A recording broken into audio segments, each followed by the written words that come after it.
শুভেচ্ছায় স্বাগতম প্রধান বক্তার আগমন মুফতি ফজলুর রশিদ মিয়ার আগমন শুভেচ্ছায় স্বাগতম প্রধান বক্তার আগমন হাওড়াইবাসীর পক্ষ থেকে লাল গোলাপ শুভেচ্ছা শুভেচ্ছা বাসীর পক্ষ থেকে লিল্লাহি তাকবীর আল্লাহু আকবার।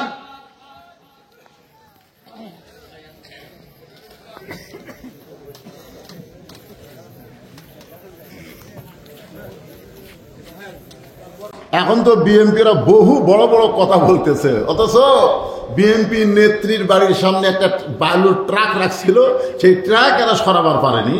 এখন তো হামবে তামবে হ্যাঁ করেঙ্গে ত্যাগ করেঙ্গে বহু কিছুই বলতেছে, তোর কথা কম না কেন? বিএনপি যে এত বড় একটা দল এখন বোঝা যাচ্ছে। এখন বিএনপির কিছু কিছু অতি উৎসাহী নেতারা ভাবতেছে যে আমরা যা বলবো তাই, আমরা ছাড়া বাংলাদেশের কোনো দলই নাই। মানে এক দল ক্ষমতা ছিল আর এক দল ক্ষমতা যাচ্ছে, এটা বলা যাবে না। কারণ ক্ষমতা কোনো দলের না, সব সময় একমাত্র ক্ষমতার মালিক হচ্ছে আমার আল্লাহ। কথা ঠিক কিনা? আমরা অনেক সময় বলি না, এখন আওয়ামী লীগ ক্ষমতাতে আছে, আগামীতে বিএনপি ক্ষমতাতে আসবে। আমাদের কিছু কিছু লোক এরকম গল্প করে, চা খায় আর গল্প করে। আপনারা বলেন তো, ওয়াহুয়া আলা কুল্লি শাইইন কদির, এই আয়াতকে যারা বিশ্বাস করে তারা কখনোই বলতে পারবে না যে আল্লাহ ছাড়া কোনো দল ক্ষমতায় আছে। কোনো দলকে আল্লাহ তাআলা কিছু সময়ের জন্য ক্ষমতা দিছে, কিন্তু প্রকৃত ক্ষমতার মালিককে, যার প্রমাণ হলো হাসিনা। জোরে খান কথা ঠিক কিনা? যে যার সাঙ্গ বাঙ্গরা বলতেছিল যে 141 সালের আগে আমরা যাব না, এরকম একটা কথা শুনতেছিলাম না? কিছুদিন আগেই তিনি বলেছিলেন এ দেশ আমার বাপের, এ দেশ আমার। এগুলো আমার বাপের কথা না, সবগুলো রেকর্ড আছে। যদি আপনারা বলেন হুজুর এ কথা কবে কইছে, আমার মোবাইলে সব ভিডিও আছে। এ দেশ আমার বাপের, এ দেশ আমার। হাসিনা কোনোদিন পলায় না।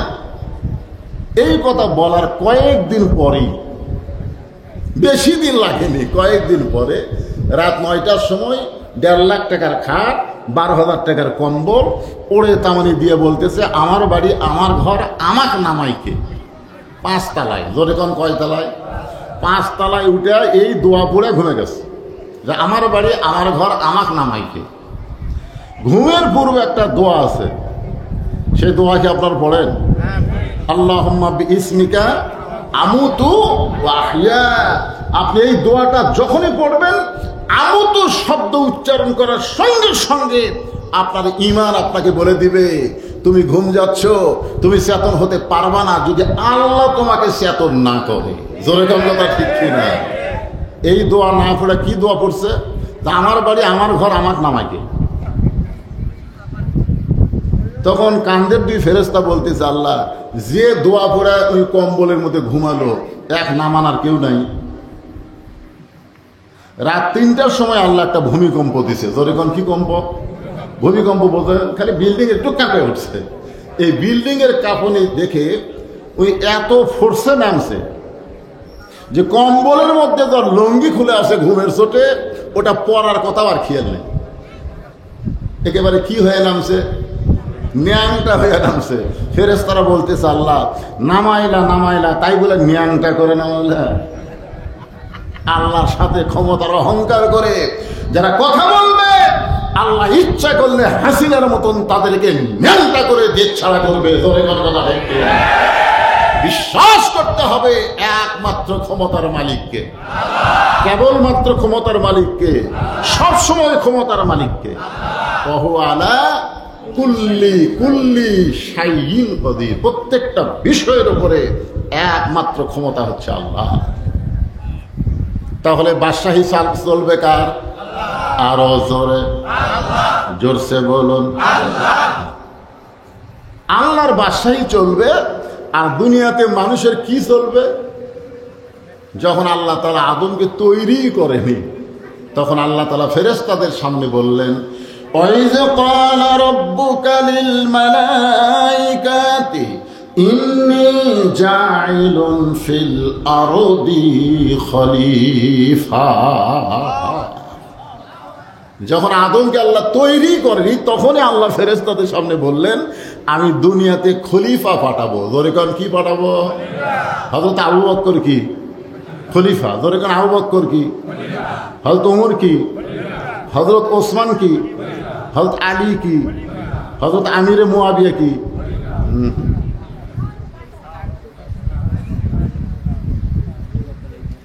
এই জায়গাতে আসে আর খলিফা নাই, এই জায়গাতে আসে আমির হয়ে গেছে, আমিরে মুয়াবিয়া। খুব খেয়াল করবে, সমস্ত ক্ষমতার মালিক আল্লাহ থাকবে, সব সময় আল্লাহর বাদশাহী চলবে। আমরা কেউ বাদশাহ হবার যাব না, আমরা খলিফা হব। খলিফা শব্দের অর্থ হলো প্রতিনিধিত্ব করা, প্রতিনিধিত্ব করা। আমরা আল্লাহর পক্ষ থেকে দুনিয়াতে আল্লাহর আইন অনুযায়ী আল্লাহর আইনকে, আল্লাহর বিধানকে, আল্লাহর কোরআনকে এই বাংলার জমিনে প্রতিষ্ঠা করবো। জোরে কোন কথা ঠিক না? খুব খেয়াল করা লাগবে। এই যে কারবালার কাহিনী, মূল ঘটনাটাও বক্তারা কয় না। মূল যে আসল থিম কি, আমি এইটা বলি, 10ই মহরমের উপরে যাচ্ছি। মূল ঘটনা হচ্ছে খেলাফত আর মুলকিয়াত। খুব খেয়াল করবেন, খেলাফত, এ কথা কন না কেন, খেলাফত আর মুলকিয়াত। মুলকিয়াতের মালিককে আর খেলাফতের দায়িত্ব কার? মানুষের। আবু বকর রাদিয়াল্লাহু থেকে আলী পর্যন্ত বাদশাহী আল্লাহরই চলতেছিল, কিন্তু তিনারা প্রতিনিধিত্ব করতেছিলেন। কিন্তু আমিরে মুয়াবিয়ার সময় আইসা ঘটনাটা অন্য ঘটলো। হ্যাঁ, এখানে খেয়াল করবেন, বর্তমানে সৌদি আরবে যে তন্ত্র চলতেছে, এই তন্ত্রের নাম হলো রাজতন্ত্র। ধরে কোন কি তন্ত্র? বাদশাহ মরে গেলি বাদশার বেটা আবার বাদশাহ হবে। এখানে তেতের উপর চা দেওয়া শুরু করলেন কেন? আপনারা জানেন যে বক্তা ওয়াজের জীবনে চা খায় না, বক্তার সাথে যারা থাকবে তারাও খাবে না। কি করেন?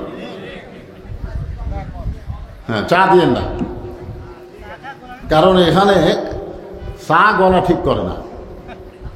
চা গলা ঠিক করে? তাহলে চায়ের ক্ষমতা কি বুঝতেছেন? সমস্ত বিষয়ের উপর একমাত্র ক্ষমতা কার? আপনার গলার স্বরের উপরে, সুরের উপরে ক্ষমতা কার? চায়ের। অনেকে বলে আল্লাহও লাগে, হিল্লাও লাগে। এরকম কিছু কিছু লোক গ্রামগঞ্জের লোক আছে, হুজুর খালি আল্লাহ দেওয়া হয় না, হিল্লাও লাগে। আপনারা বলেন তো, লা ইলাহা ইল্লাল্লাহর মধ্যে হিল্লার কোনো খবর আছে?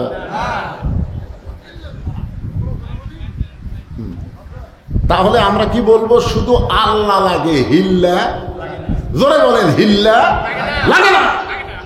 অনেকে বলে আল্লাহও লাগে, হিল্লাও লাগে না, তা লাগে না। হ্যাঁ, খুব খেয়াল করে শুনবেন। الذي خلق الموت والحياة ليبلوكم أيكم أحسن عملا وهو العزيز الغفور। আল্লাহ বলতেছেন, তোমাদের মৃত্যু এবং জীবনকে আমি আল্লাহ সৃষ্টি করেছি। আল্লাযী খালাকাল মাউতা ওয়াল হায়াতা, আমাদের মৃত্যু এবং হায়াতকে সৃষ্টি করেছেন কে? আল্লাহ বলতেছেন লিয়াবলুয়াকুম, তোমাদেরকে পরীক্ষা করা হবে। আপনারা বলেন তো কি করা হবে? পরীক্ষা। পরীক্ষা পরীক্ষা বোঝেন আপনারা? পরীক্ষা বোঝেন? হুজুর আমি জীবনে স্কুলেই যাইনি, পরীক্ষা কি?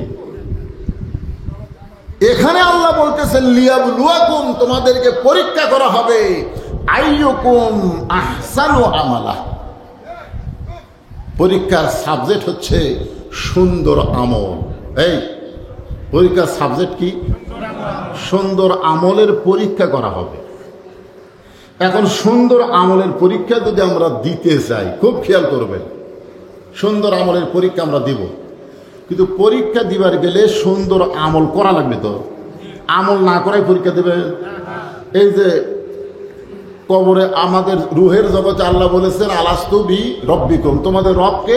আমরা বলেছি ক্বালু বালা, আমাদের রবকে আল্লাহ। আবার কবরে যাওয়ার পরে প্রথম প্রশ্ন কি হবে? তো রবের কথা তো আমরা রুহের জগতে বলছি, আবার কবরে ঢুকেই একই প্রশ্ন। মান রব্বুকা, তোমার রবকে? কথা কয় না। আল্লাহ। পারবেন তো বলবেন? না না, এই যে আল্লাহ এখন বললেন, কবরে যাই তো বলবার পারবেন? আল্লাহ সুযোগ দিবি না তো। আল্লাহ বলেছেন তোমাদের পরীক্ষা করা হবে। মসজিদের মধ্যে যায় যখন আপনি নামাজের নিয়ত করে প্রথম কি বলেন? আলহামদুলিল্লাহি রব্বিল আলামিন। আপনি রুকুতে গিয়ে কি বলেন? সুবহানা রব্বিয়াল।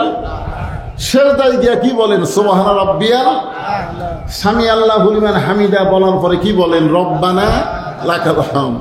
এই যে বারবার রব রব রব রব নামাজের মধ্যে যখন আপনি বলেছেন, কবরে যাওয়ার পরে যখন বলবে মান রব্বুকা, তোমার রবকে, তখন রবের উত্তর আপনাকে দেওয়া লাগবে না, আপনার নামাজে দাঁড়িয়ে বলবেন এই মুমকিন নাকি যেই ব্যক্তি সারা জীবনে নামাজের মধ্যে গিয়ে এতবার রব রব জিকির করেছে, আবার কবরে এসে মান রব্বুকা আবার?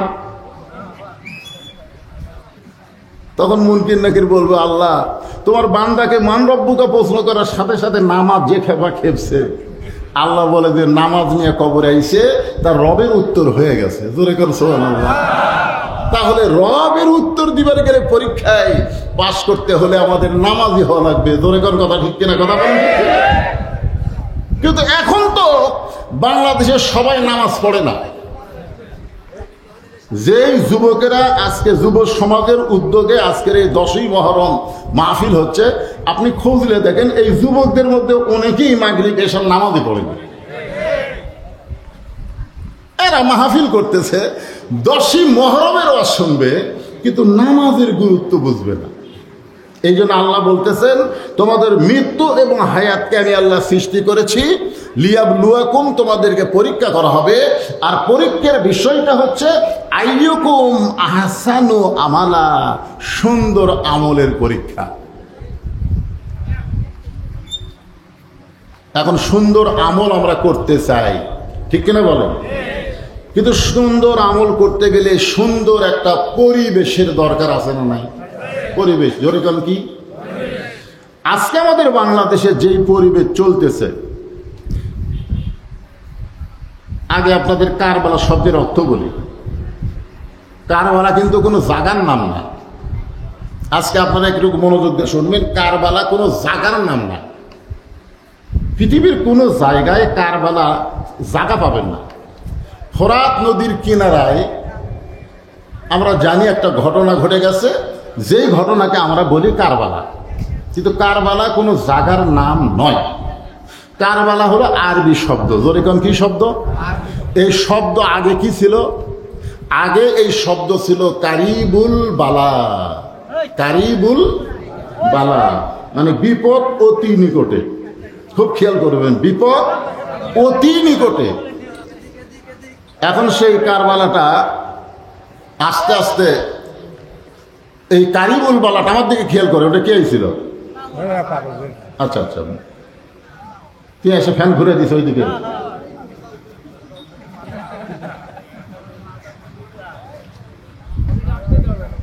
একটু আস্তে করে তো, এই ফ্যান ডেকোরেটর ফ্যান না এখন।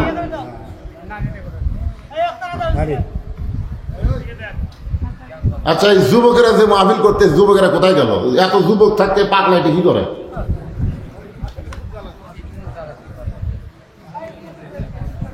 এই শোনেন, আমাদের গ্রামে একজন লোকের নাম হলো শুকুর আলী। নাম কি? কিন্তু এখন সবাই ডাকে শুক্রিয়া, শুক্রিয়া করে। শুক্রিয়া করলেই ডাক উত্তর দেয়, গেলে শুক্রিয়া উত্তর দেয়। কিন্তু ওর নাম কি শুক্রিয়া? ওর নাম হলো শুকুর আলী। তাহলে আসলে কারবালা এটা ছিল কারিবুল বালা, কিন্তু সংক্ষেপে বলে কারবালা। এর অর্থ হলো বিপদ অতি নিকটে। আপনার বলেন তো, আমাদের সবচাইতে বড় বিপদ অতি নিকটে, তার নাম কি? তাহলে আমাদের জীবনে কারবালা আছে না নাই? যদি কেউ আমরা জানতে পারতাম যে আমি 20 বছর পরে মরবো, এরকম যদি ক্ষমতা আমাদের থাকতো যে আমার তো এখন মরণ হবে না, 2042 সালে বা 2045 সালে আমার মৃত্যু হবে, এরকম যদি জানতে পারতাম, তাহলে একটু মশাল নিয়ে ঘুরতে পারতাম। যাকবারে এখনো 20 বছর আছে, এখনো 20 বছর আছে, একটু মশাল্লে চলি। আপনারা কেউ কি জানেন এরকম খবর যে আপনি 20 বছর পরে মরবেন? সবচাইতে নিকটতম জিনিসের নাম হলো মৃত্যু। যে মাহফিলে বসে আছেন, এখান থেকে বাড়িতে যাওয়ার কোনো যোগ্যতা, কোনো ক্ষমতা আমাদের নাই যদি আল্লাহ আমাদের না নিয়ে যায়। জোরে কথা ঠিক কিনা? তাহলে আমরাই তো বড় বিপদের মধ্যে আছি। হাসিনার 16 বছরে ওয়াজ করছি, বাড়ির থেকে বের হলেই আমার বউ আমার কানে কানে বলে দিতেন, আজকে কোথায় যাবেন? বলে অমুক জায়গায়। কয় দেখে শোনা ওয়াজ করবেন? বলে কি দেখবো? বলে আশেপাশে আগে দেখবেন, পুলিশের গাড়ি, র্যাবের গাড়ি, আওয়ামী লীগ সরকারের কোনো ক্যাডার ট্যাডার আশেপাশে আছে কিনা, এরকম দেখে শোনা ওয়াজ করবেন।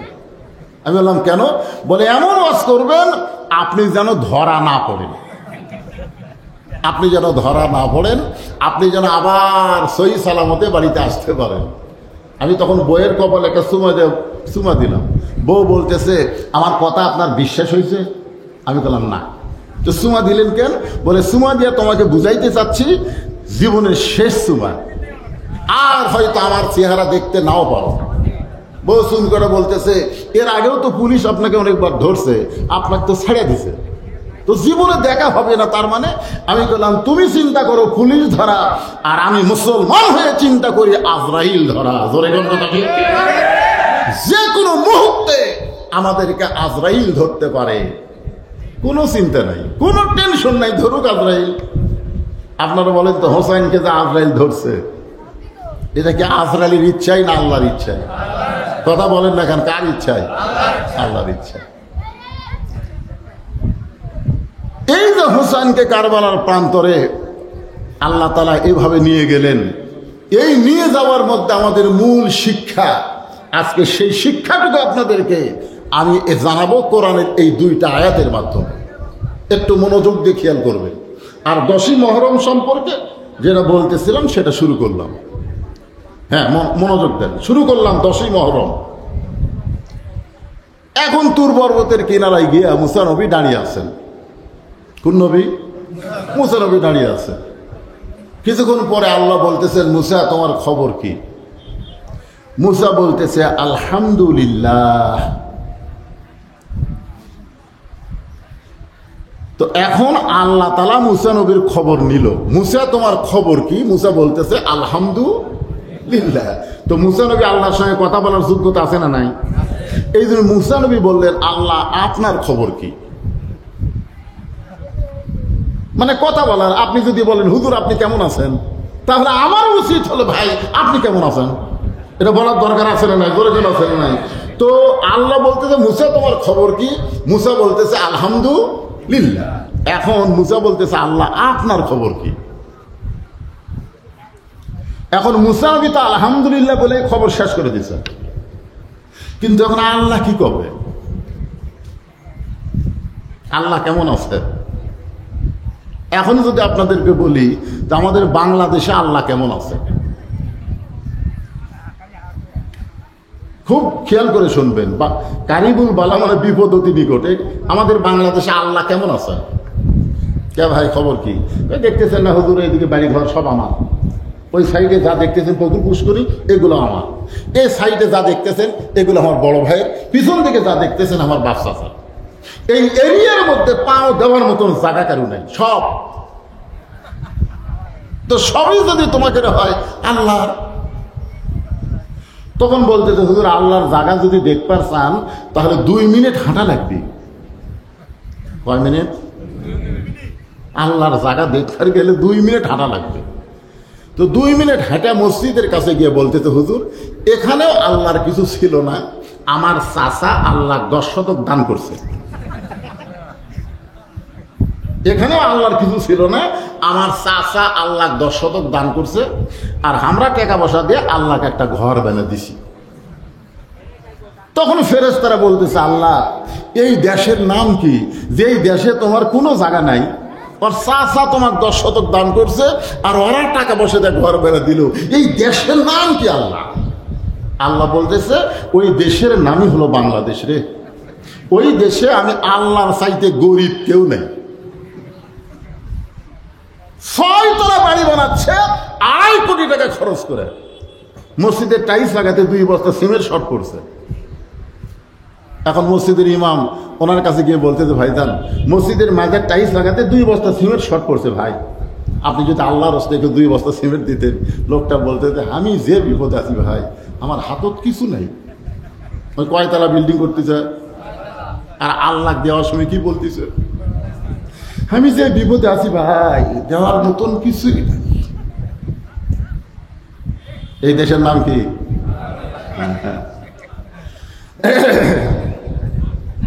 এখন মুসা বলতেছে আল্লাহ আপনার খবর কি?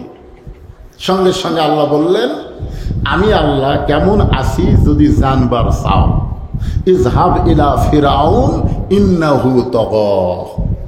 খুব খেয়াল করবেন, মহরম সম্পর্কে, 10ই মহরম সম্পর্কে সহিহ যে ওয়াজ, সে ওয়াজটা আপনাদেরকে সামনে আপনি উপস্থাপন করতেছি।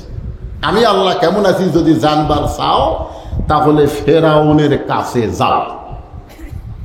ইন্নাহু তাগা। তাগা শব্দের অর্থ হলো ফেরাউন সীমা লঙ্ঘন করেছে। ফেরাউনের জায়গা ফেরাউন নেই, ফেরাউন এখন আল্লাহর সীমানার মধ্যে ঢুকে গেছে। ধরে কেন কার সীমানা? কথা কয় না কেন, কার সীমানা? খুব খেয়াল করবেন, যে লোকটা বলে এ বাড়ি আমার, ওই কার সীমানা ঢুকছে? বুঝতে পারতেছেন না? ওই যে পুকুর দেখতেছেন হুজুর, ওই পুকুর আমার। যে শাহাদত আঙ্গুলি দিয়ে আপনি বলেন আশহাদু আল্লা ইলাহা ইল্লাল্লাহ, বলেন না? কি কারণ আত্মাহিয়াতের মধ্যে বলেন কি? কথা বলেন, বলেন না? আশহাদু আল্লা ইলাহা ইল্লাল্লাহ। আপনি নামাজের মধ্যে আপনি আল্লাহর সাক্ষ্য দিলেন, আর বাইরে এসে বলতেছেন ওই পুকুর আমার, ওই বাড়ি আমার। তাহলে আপনি তো সীমানা ত্যাগ করে আল্লাহর সীমানার মধ্যে ঢুকে গেছেন। যার মালিক আল্লাহ, আপনি কিছুই না, আর সেই জায়গার মালিকানা দাবি করতেছেন। তার মানে আপনিও বড় ফেরাউন না হলেও, আমি বড় ফেরাউন না হলেও ছোট ফেরাউন হয়ে গেছি। জোরে কোনো কথা কর না কেন ভাই? এখন আল্লাহ বলতেছে, মুসা আমি আল্লাহ কেমন আছি যদি দেখবার চাও, জানবার নয়। ওই জেনে কাম হবি না, দেখা লাগবি। জোরে কোন কথা ঠিক কিনা? সারা জীবন খালি জেনেই গেলাম। এই কোরআন পৃথিবীর শ্রেষ্ঠ কিতাব, এটা জেনে কাম হবে না, এই কোরআনকে বাস্তব চোখে দেখা লাগবে। জোরে কোন কথা ঠিক কিনা? স্বাধীনতার পর থেকে আমরা কোরআনকে শুধু জানছি, কোরআনকে জানাইতে জানাইতে কোরআনের পাখি আল্লামা সাইদিকে অন্যায়ভাবে 13 বছর জেলখানায় বন্দি করে রাখছে। জোরে কোন কথা ঠিক কিনা? এই কোরআনকে জানানোর জন্য জেলখানার মধ্য থেকে তাকে হাসপাতাল নিয়ে গিয়ে হত্যা করা হলো। কোরআন আমরা কম জানি না, আমরা কোরআন শুধু জানলে হবে না, দেখা লাগবে, দেখা। আল্লাহ কি বলতেছেন, মুসা আমি আল্লাহ কেমন আছি যদি দেখবার চাও, তাহলে ফেরাউনের কাছে যাও। কে কথা কয় না এইদিকে? হুজুর রাই, আপনি খোঁজ লিয়ে দেখেন, মুরব্বী খোঁজ লিয়ে দেখেন, এরা হলো সিজার করা।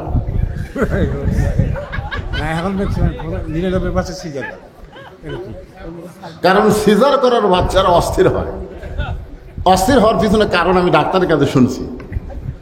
বাংলাদেশে দেখবেন কোন ডাক্তার, বড় যারা ডাক্তার, তাদের বউকে সিজার করায় না। আপনি খোঁজ করে দেখেন আপনার নাটোরে, বড় ডাক্তার, ভালো ডাক্তার, তার বউকে সিজার করায় না। কারণ নর্মালে বাচ্চা নেয়, নর্মালে বাচ্চা নিলে বাচ্চারও লাভ, মায়েরও লাভ। তাহলে কি 1 নম্বর কি, বাংলাদেশের কোনো ভালো ডাক্তার বউরে সিজার করায় না। 2 নম্বর একটা কথা হলো, পীরের বউ কোনোদিনও মুরিদ হয় না। আপনারা খোঁজলা দেখবেন, পীরের বউ কোনোদিন মুরিদ হয় না। কারণ বউ জানে এই মাঝে মধ্যে মুরিদের বইয়ের দিকে চোখ মারে, এই লুচ্চার হাতে মুরিদ কে হবে যায়। আর 3 নম্বর একটা সত্যি কথা হলো, মৌলানাদের বাড়িতে কোনোদিন মিলাদ হয় না। এরা পরের বাড়ি পড়ায়, কিন্তু নিজের বাড়িতে হয় না। জোরে কথা ঠিক কিনা? ঠিক করলেও ঠিক, না করলেও ঠিক। কি সিজার করা বাচ্চারা অস্থির হয় কেন? কারণ জন্মের আগেই যার পেট কাটছে, ওই 3 দিন পরে নর্মালে জন্ম নিত, কিন্তু ওর মায়ের ধৈর্য না থাকার কারণে ওর পেট কাটা লাগছে। ওর মা প্রসব বেদনা ভোগ করবি না, মায়ের পায়ের তলে জান্নাত। ইয়ার কি মানে, বাপের পায়ের তলে তো জান্নাত না, জান্নাত হলো মায়ের পায়ের তলে। জোরে করার কথা ঠিক কিনা? এটা কোন মা? কি বলবো প্রসবের কথা, মা বিনে সেই ব্যথা কেউ তো বুঝবে না। মাজন ঠেকিয়া সন্তানের দায়, অকালে মা মারা যায়, কেন সে মায়ের ভক্তি করো না। এমন দরদি হবে কেউ হবে না আমার মা, মা গো। কিন্তু ধৈর্য নাই। ইন্নাল্লাহ মা সাবরিন, ধৈর্যশীলদের সঙ্গে আছে।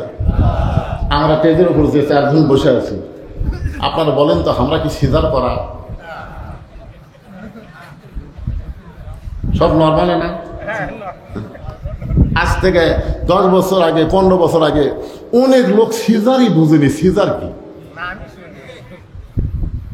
এখন এই টাকার লোভে ডাক্তাররা কয় পানি কম, আলট্রাসাউন্ড করে কয় পানি কমে গেছে, শুকে গেছে, ব্যাঁকা হয়ে আছে, টাকা কামাই করবি।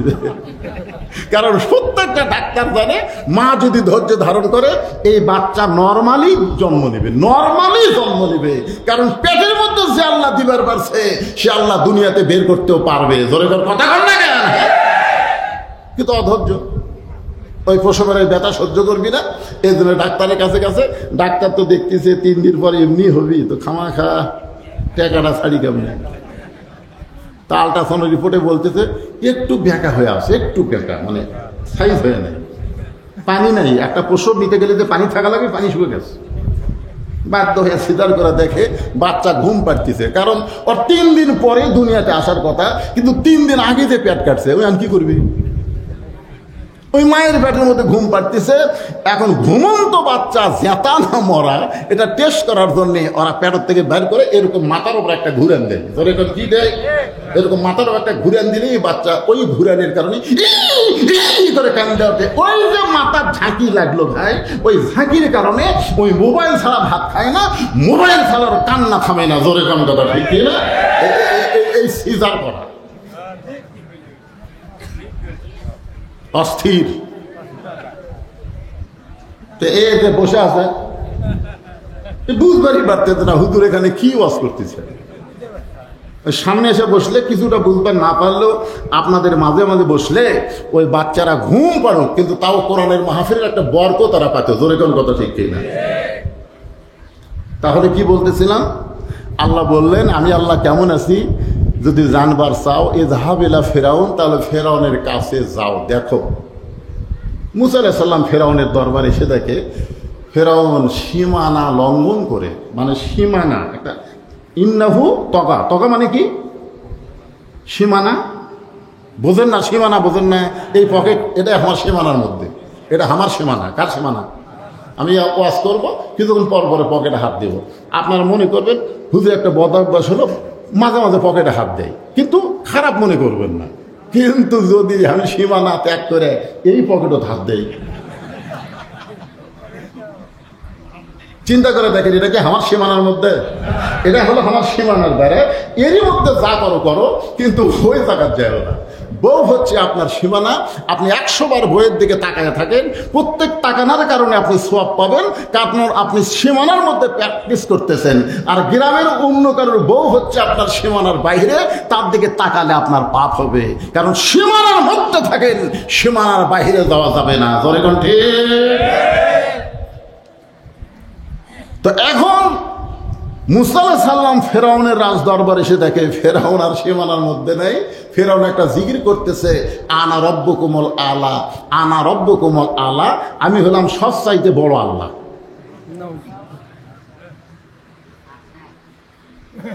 মুসা চিন্তা করে কিছুক্ষণ আগে তুর পর্বতে যার সাথে কথা বললাম সেটা কে রে?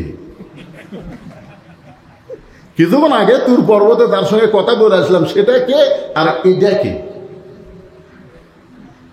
আপনার বলেন তো, এই বাংলাদেশে যারা আল্লাহর কোরআনের দল করবে তারা কোনোদিন ফেরাউনের আইন, মানুষের আইন মানবে না, জীবন দিবে কিন্তু অন্যায়ের কাছে মাথা নত করবে না। যার প্রমাণ হলো হোসাইন। ধরে গেল কথা ঠিক না?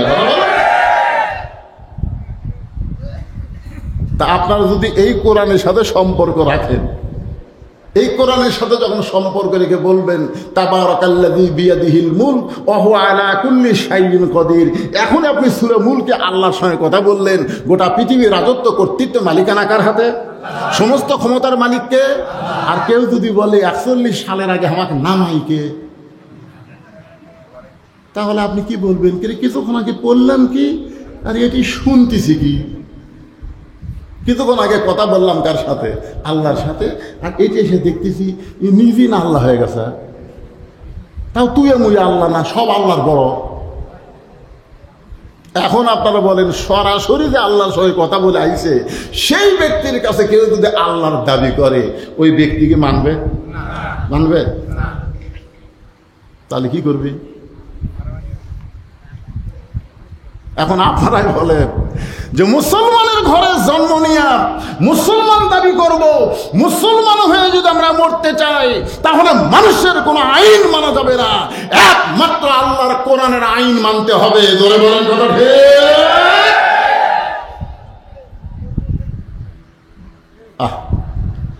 এখন মুসা দেখতেছে ফেরাউন তো খালি একলা না, ওর আশেপাশে সাঙ্গ পাঙ্গ বহুত। এখন একটু পেয়ালা কি করে? এমন সময় মুসা নবী নিজের জবান খুলে বললেন লা ইলাহা ইল্লাল্লাহু মুসা কালিমুল্লাহ। আনা রব্বুকুমুল আলা চলবি না, চলবে হচ্ছে লা ইলাহা ইল্লাল্লাহ। মুসা নবী যেই বলছে লা ইলাহা ইল্লাল্লাহ, সঙ্গে সঙ্গে ফেরাউন সিংহাসন থেকে লাফ দিয়ে উঠছে। আপনারা বলেন তো এই কলেমার শক্তি আছে না নাই? যেই বলছে আল্লাহ ছাড়া অন্য কাউকে ইলাহ হিসাবে, ক্ষমতাশীল হিসাবে, রব হিসাবে মানি না, আইনদাতা বিধানদাতা একমাত্র আল্লাহ ছাড়া অন্য কাউকে আমি মানি না, সঙ্গে সঙ্গে ফেরাউন আর বসে নাই, লাফ দিয়ে উঠছে। লাভ যেটা বলতেছে মুসা, তোর আল্লাহর জিকির করবি, তুই আল্লাহর জাকাত যা, আমার রাজত্বের মধ্যে তোর আল্লাহর জিকির চলবি না। এই কথাটা খেয়াল করবেন, 10ই মহরমের উপর রথ চলতেছে। তুই তোর আল্লাহর জিকির করবি, তোর আল্লাহর জাকাত যা, আমার রাজত্বের মধ্যে তোর আল্লাহর জিকির চলবি না। এখনো বাংলাদেশে ফেরাউনের মতন কিছু লোক বলে না, যা কিছু বলবেন ভাই আল্লাহর ঘর মসজিদে চলেন, আল্লাহর ঘর মসজিদে আল্লাহর কথা হবে, মসজিদের বাইরে কোনো কথা চলবি না। এই জন্য আমরা ভালো মানুষগুলোকে সব মসজিদে দিয়েছি, আর সমাজের সব নেতা বানাছি। আমার নেতার চরিত্র ফুলের মতন পবিত্র, নামাজ পড়ে না এক তো কি? মুসা আলাইহিস সালাম সাহস কম না বেশি? যখন ফেরাউন বলতেছে তোর আল্লাহর জিকির করবি, তোর আল্লাহর জাকাত যা, আমার রাজত্বের মধ্যে তোর লা ইলাহা ইল্লাল্লাহ আল্লাহর জিকির চলবি না। আপনার বলেন তো এই কথা শোনার পরে মুসা নবী কি বলবে? মাফ করে দেন। মুসা নবী চারিদিকে তাকায় দেখতেছে হামান কামান সব মন্ত্রী টন্ত্রী সৈন্য সামন্ত বসে আছে, এক টুপিওয়ালা দাড়িওয়ালা। মুসা নবী বাম হাত চুলকাচ্ছে, এদিকে দেখো, হাত চুলকান মানে আল্লাহ বুঝতে পারছে এখন ফেরাউনের অবস্থা খারাপ। কারণ এই মুসার বাম হাত আজরাইলের বাম চোখ উল্টে দিছে। কথা ঠিক না? এই মুসার বাম হাত, ডান হাত কিন্তু না, বাম হাত। কাজে আয়সা বলতেছে ওগো আল্লাহ নবী মুসা, আমি আপনার জান কবজ করবার চাই। মুসা তো সরাসরি কথা কয় কার সাথে? আল্লাহ বলতেছে আল্লাহ তোমার আজরাইল সরাসরি আমাকে বলতেছে জান কবজ করবার চাই, তা আমি যদি তোমার জলিল কদর কালিমুল্লাহ নবী হই তাহলে আমার একটা সম্মান নাই। তা আল্লাহ বলতেছে কি সম্মান? বলে সম্মান তুই বলতো না, আমার সালাম দিবি না। তুই একটা নবী আর একটা ফেরেশতা সালাম না দেয়া আমার জান কবজ করবার চাই, এই সালাম না দেওয়ার বেদবির শিক্ষা আমি দিবার চাই। তা আল্লাহ বলে মুসা কি করবা? চল মারো। আল্লাহ ভাই মুসা তুমি কোথায় আর আজরাইল কোথায় একবার চাকা দেখো তো, তুমি কোন জায়গায় আর আজরাইল কোন জায়গায় দেখা লাগবে না? মুসা বলতেছে আল্লাহ তুমি আমার কি বলতেছে? আমি আজরাইল দেখার টাইমে আছি, আমার ইমান বলতেছে আমি আজরাইলকে মারবো, তবে একলা না। আল্লাহ বলতেছে তোমার সাথে আজরাইল মারার আবার কে থাকবি? ভাই বিসমিল্লাহ, বিসমিল্লাহ মারবো। এখন যা হয় বিসমিল্লাহ মানে কার নামে? জোরে কারণ কার নামে? তখন আল্লাহ তাআলা এই বিসমিল্লাহ করে সর মারার জন্য মুসার হাতকে লম্বা করে দিলেন, আজরাইলের ঘাড়কে খাটো করে দিলেন। বিসমিল্লাহর পাওয়ার আছে না নাই? জোরে কথা আছে না নাই? মুসার হাত হলো লম্বা, আজরাইলের খাটো। এমন লাগলো আল্লাহর পাওয়ারে। মুসার হাত পাওয়ার খা, আরো জোরে বলেন পাওয়ার খা। যখন আপনার জান কবজ করবেন আসবে, তখন দেখবেন আজরাইলের এক চোখের মুনি উল্টে আছে। এই সর বাড়ছে মুসা। চিন্তা করে দেখেন হাতত বল আছে না নাই? কি বলতেছে? তোরা আল্লাহর জিকির করবি, তোরা আল্লাহর জাকাত যা, আমার আদতের মধ্যে চলবে না। সঙ্গে সঙ্গে আল্লাহ বললেন উদু ইলা সাবিলি রাব্বিকা বিল হিকমাহ। ও মুসা, আমি তোমাকে ফেরাউনের কাছে পাঠাইছি ফেরাউনকে মারার জন্যে না, আমি আল্লাহ কেমন আছি সেইটা দেখার জন্যে। যেই ফেরাউন দুনিয়াতে আল্লাহর দাবি করতেছে, তাকে তুমি দাওয়াত দিয়ে সুন্দরভাবে হেকমতের সাথে, হেকমত জোরে বলেন কি? উদু ইলা সাবিলি রাব্বিকা বিল হিকমা, হেকমতের সঙ্গে তার কাছে তুমি আমার কলেমার দাওয়াত দাও। এবার মুসা নবী সর নামারায় হেকমত। বর্তমানে আমাদের বাংলাদেশে হেকমত হচ্ছে আল্লাহর কোরআন। জোরে বলেন হেকমতের নাম কি? আরো জোরে বলেন হেকমতের নাম কি? আল্লাহ কোরআনে বললেন ওয়ানুনাজ্জিলু মিনাল কুরআনি মা হুয়া শিফাউ ওয়া রাহমাতুল লিল মুমিনিন। তার বাংলা স্লোগান আছে, এই স্লোগানটা আমি যেই বলবো আপনারা সবাই বলবেন, আমি যেই বলবো সব সমস্যার সমাধান আপনারা বলবেন দিতে পারে আল কোরআন।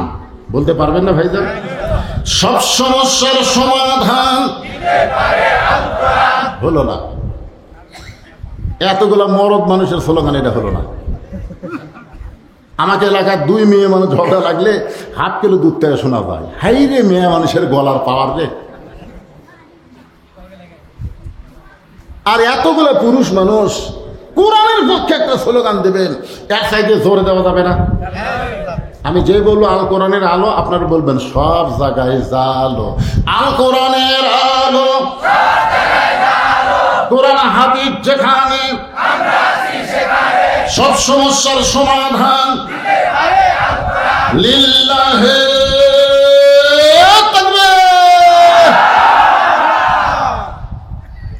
এখন মুসা নবী হিকমতের সাথে বলতেছেন ফেরাউন তুমি যে আল্লাহর দাবি করতেছ যে আনা রব্বুকুমুল আলা, তুমি কি খাও? তুমি যে আল্লাহর দাবি করতেছে তুমি কি খাও? আমি লা ইলাহা ইল্লাল্লাহ বলে যাকে আল্লাহ বিশ্বাস করি সে খায় না, তার কি আল্লাহর দায়িত্ব কি? খায় না খাওয়ায়? কথা কয় না। ওমা মিন দাব্বাতিন ফিল আরদি ইল্লা আলাল্লাহি রিজকুহা। যখন হাসিনা ভারতত চলে গেল তখন ভারতের এক মন্ত্রী বলেছিল বাংলাদেশের জন্য পেঁয়াজ বন্ধ করে দেওয়া হলো, চিনি বন্ধ করে দেওয়া হলো, আলু বন্ধ করে দেওয়া হলো, এখন বাংলাদেশ কি খাবি? না খায় মরবি। কি ভারত মনে করছিল আমরা পেঁয়াজ না দিলে, গত বছর এই টাইমে পেঁয়াজ ছিল 150 থেকে 200 টাকা কেজি। জোরে কোন কথা ঠিক কিনা? আমার ভাই বলতেছে আরো বেশি আছে। কাঁচা মরিচ কত করে কেজি আসলো মনে আছে? ভারত যেদিন থেকে বন্ধ করে দিছে সেই দিন থেকে বাংলাদেশের সব কিছুর দাম কমে গেছে। জোরে কোন কথা ঠিক কিনা? আল্লাহ বলতেছে ভারতের দিকে তাকাস না, ভারত দিবি না, আমি আল্লাহ দিব। দেওয়ার মালিক কে? ওমা মিন দাব্বাতিন ফিল আরদি ইল্লা আলাল্লাহি রিজকুহা। পৃথিবীতে এমন কোন বিচরণশীল প্রাণী নাই যার রিজিকের ব্যবস্থা আল্লাহ করে নাই। তাহলে খাওয়ানোর মালিক কে? এখন মুসা বলতেছে, ফেরাউন তুমি যে বলতেছো আমি হলাম সবচাইতে বড় আল্লাহ, তুমি কি খাও? তো পাশে থেকে বলতেছে হামান। হামান হচ্ছে ফেরাউনকে নষ্ট করার হামান, বোঝেন না? ফেরাউনের প্রধানমন্ত্রী বলতেছে আমার আল্লাহ খায়। হামান কি বলতেছেন? আমার আল্লাহ খায়। ফেরাউন মুসা বলতেছে তাহলে বিপদ আছে। যারা খায় তাদের বিপদ আছে, কিন্তু যে খাওয়ায় তার কোনো বিপদ নেই।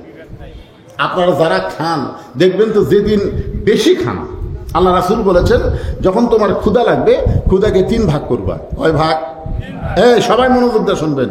যুবক যারা মাহফিল করতেছো তোমাদের কারো বলতেছি, কারণ ইয়া আইয়ুহান নাবিয়্যু হারজিল মুমিনিনা আলাল কিতাল, আল্লাহ তাআলা নবীর উপর নাযিল করেছেন, নবী গো শুধু নামাজি বানালে হবে না, যুবকদেরকে স্ট্যান্ডিং আর্মি হিসেবে গড়ে তোলেন।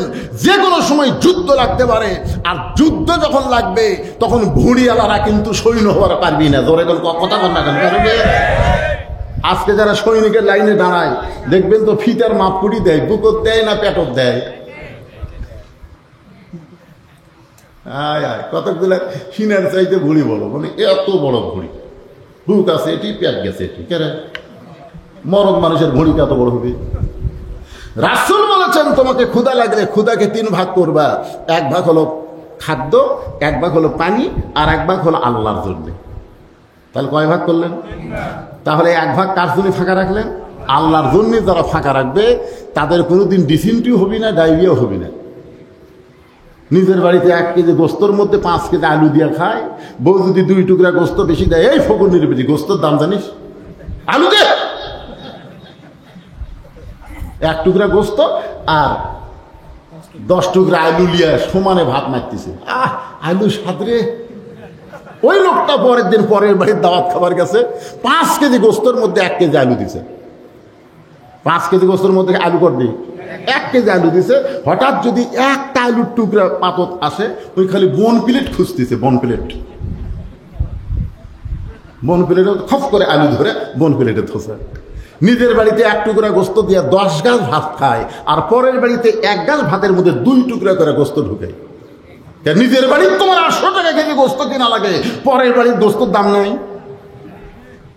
ওই ফিরে পাওয়াতে এমন খাওয়া খাসে, ওই 3 ভাগ করার কথা ভুলে গেছে। ও ফাঁক ফোঁক কিছু না থিয়া একে টুটি পর্যন্ত নিয়ে এসে বলতেছে আপনারা কি জানেন খাওয়ার পরে মিষ্টি খাওয়া সুন্নত? সব এত খাওয়া খাসে, তারপরে আবার নবীর সুন্নতের দোহাই দিয়ে আরো খাবি।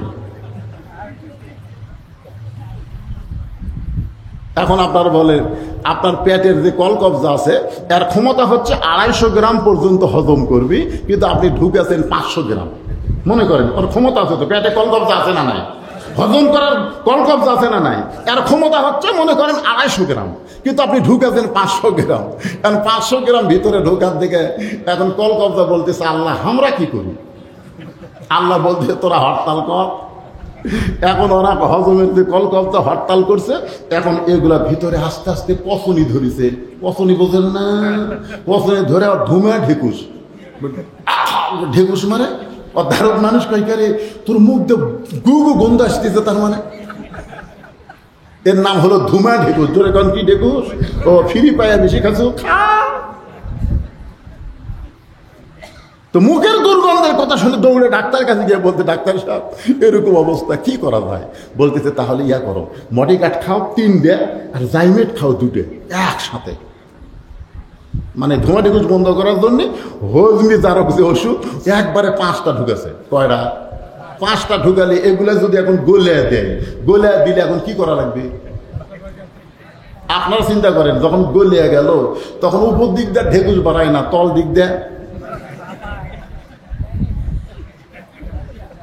এর নাম হলো ডায়রিয়া, এর নাম হলো ডিসেন্ট্রি। মুসা বলতে যে ফেরাউন মনে করো একদিন খাইতে খাইতে এমন খাওয়া খাইছ কারণ তুমি তো খাও না, তুমি খাও। মনে করো তোমার ডেসেন্টি হয়ে গেছে, পাতলা পায়খানা, এখন পায়খানা করতে গিয়ে ফেরাউন পায়খানা কমপ্লিট মনে করে যখন আবার দাঁড়াইছে, আবার পেট কামড়, আবার ফেরাউন বসে গেছে। পায়খানা পানির মতন করার পরে ফেরাউন আবার দাঁড়াইছে, আবার পেট কামড়, আবার ফেরাউন পানির মতন ঝরঝর করে পায়খানা করে। তৃতীয়বার পায়খানার পরে ফেরাউন যখন আবার দাঁড়াইছে, আবার পেটে কামড় দিছে। ফেরাউন চতুর্থবার পায়খানা হয়ে যাওয়ার পর দাঁড়াবার চায়, কিন্তু আর দাঁড়াবার পারে না, শক্তি শেষ। আনা রব্বুকুমুল আল্লাহ। কিছুক্ষণ আগে ফেরাউন কি করছিল? সব আল্লাহর বড় আল্লাহ। আর 4 বার পাতলা পায়খানা হইয়া ফেরাউন আর খাড়া হবারই পারতেছে না। কিন্তু ফেরাউন জবান খুলে বলতেছে, এ আমার সাঙ্গ পাঙ্গ, তোরা কোথায় রে? আমি আল্লাহ হয়ে পায়খানা করতে করতে দুর্বল হয়ে পড়ে গেছি, আমার টাইমে ধার কর। হেকমত, খুব খেয়াল করবেন, 10ই মহরমের আলোচনা। এখন সাঙ্গ পাঙ্গ সবাই এসে পায়খানা দরজা খুলে দেখে আল্লাহ কাঠিয়ে আছে। ধরে কেন কি কাঠিয়ে আছে? এক চৌকিদার আমাকে বলতেছে, হুজুর তাহলে আপনি করে বাঁচানোর জন্য এই পূজার সময় আমরা মূর্তি পহরা দিই। চৌকিদাররা বলতেছে, তাই বলে মূর্তি পহরা দিয়ে তোমাকে লাভ কি? বলে সবচাইতে বড় লাভ হলো হিন্দুরা এই যে 10 হাত আছে না, 10 হাত দেবী, ওর মুখের আগে নারকেলের লাড়ু ঘি দিয়ে, ঘি দিয়ে নারকেল লাড়ু হয় না, ওর মুখের আগে দিয়ে যায়। এতগুলো হাত থাকার পরও এ খাবার পারে না, তো ওরা ভোগ দেয়। জোরে কাল কি দেয়? ভোগ দেয়। আমি চিন্তা করলাম, কে রে এতগুলা হাত, তারপরও খায় না যখন, তো খামাখা বসে থাকা লাভ কি? ওই লাড়ুগুলো আমিই খাই। 3 দিন পরা দেওয়া লাগে হুজুর, কিন্তু 3য় দিন আমি লাড়ু খামো এই নিয়ত করে বসে আছি, একটু রাত গভীর হোক। কিন্তু হঠাৎ চোখত ঘুম ধরছে, ঘুমোর থেকে চেতন পায় দেখি এক কুত্তা এসে সবগুলো খাচ্ছে। আরে আমার খাওয়া কুত্তা খেলো রে, এই 10 হাতা করলো কি রে?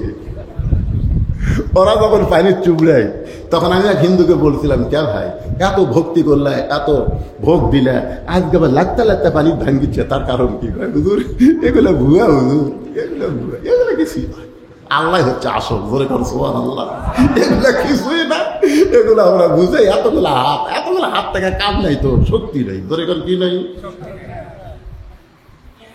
এখন ফেরাউনের পায়খানা দরজা খুলে দেখে আল্লাহ কায়েত হয়ে পড়ে আসে। যারা ফেরাউনের দরজাত গেছে, আপনারা বলেন তো সবাইকে ফেরাউনের পক্ষের লোক? হাসিনার সময় যারা চাকরি করছে সবাই কিন্তু হাসিনার পক্ষের ছিল না, অনেকেই কিন্তু হাসিনার বিপক্ষে ছিল। কিন্তু বাধ্য হয়ে চাকরি বাঁচান লাগবে, তো কথা কম না কেন? যারকে মাথার ওপর শেখের ছবি ছিল, হাসিনার ছবি ছিল, ওরাই কিন্তু টাইমে আবার নামাছে। জোরে কোন কথা ঠিক কি না? ওই যে মূর্তি ভাঙ্গা যেদিন শুরু হচ্ছিল, আপনারা দেখছেন কি হারে ভাঙ্গা শুরু হচ্ছে। পুলিশের আর্মিরা পর্যন্ত টাইনিয়ে ট্রেন দিয়ে টাইনিয়ে ফেলে দিচ্ছে। বুঝা পারছে এগুলো শুধু শুধু তৈরি করা হয়েছে বাংলার জনগণের 4,000 কোটি টাকা খরচ করে হাসিনা তার বাপের নামে মূর্তি বানাইছে, আর আমাদেরকে লক্ষ কোটি টাকা ঋণের মধ্যে ফেলে দিয়ে গেছে। জোরে কোন কথা ঠিক কেনা? কথা বলেন, জোরে বলেন। সমস্ত ক্ষমতার মালিক কে? সবাই ফেরাউনের সৈন্য, কিন্তু সবাই ফেরাউনকে পছন্দ করে না। আজকে সুযোগ বুঝে একজন জবান করে বলতেছে, কি আনা রব্বুকুমুল আলা, খবর কি? এতই ক্ষমতার দাপট করেন, কিন্তু বাইরে হয়ে আসেন তো দেখি। ওবায়দুল কাদের তুমি মাঝে মাঝে বলতে বিএনপি ভুয়া, বিএনপি ভুয়া, আজ বার হয়ে নাই? এ ভুয়া, সে ভুয়া।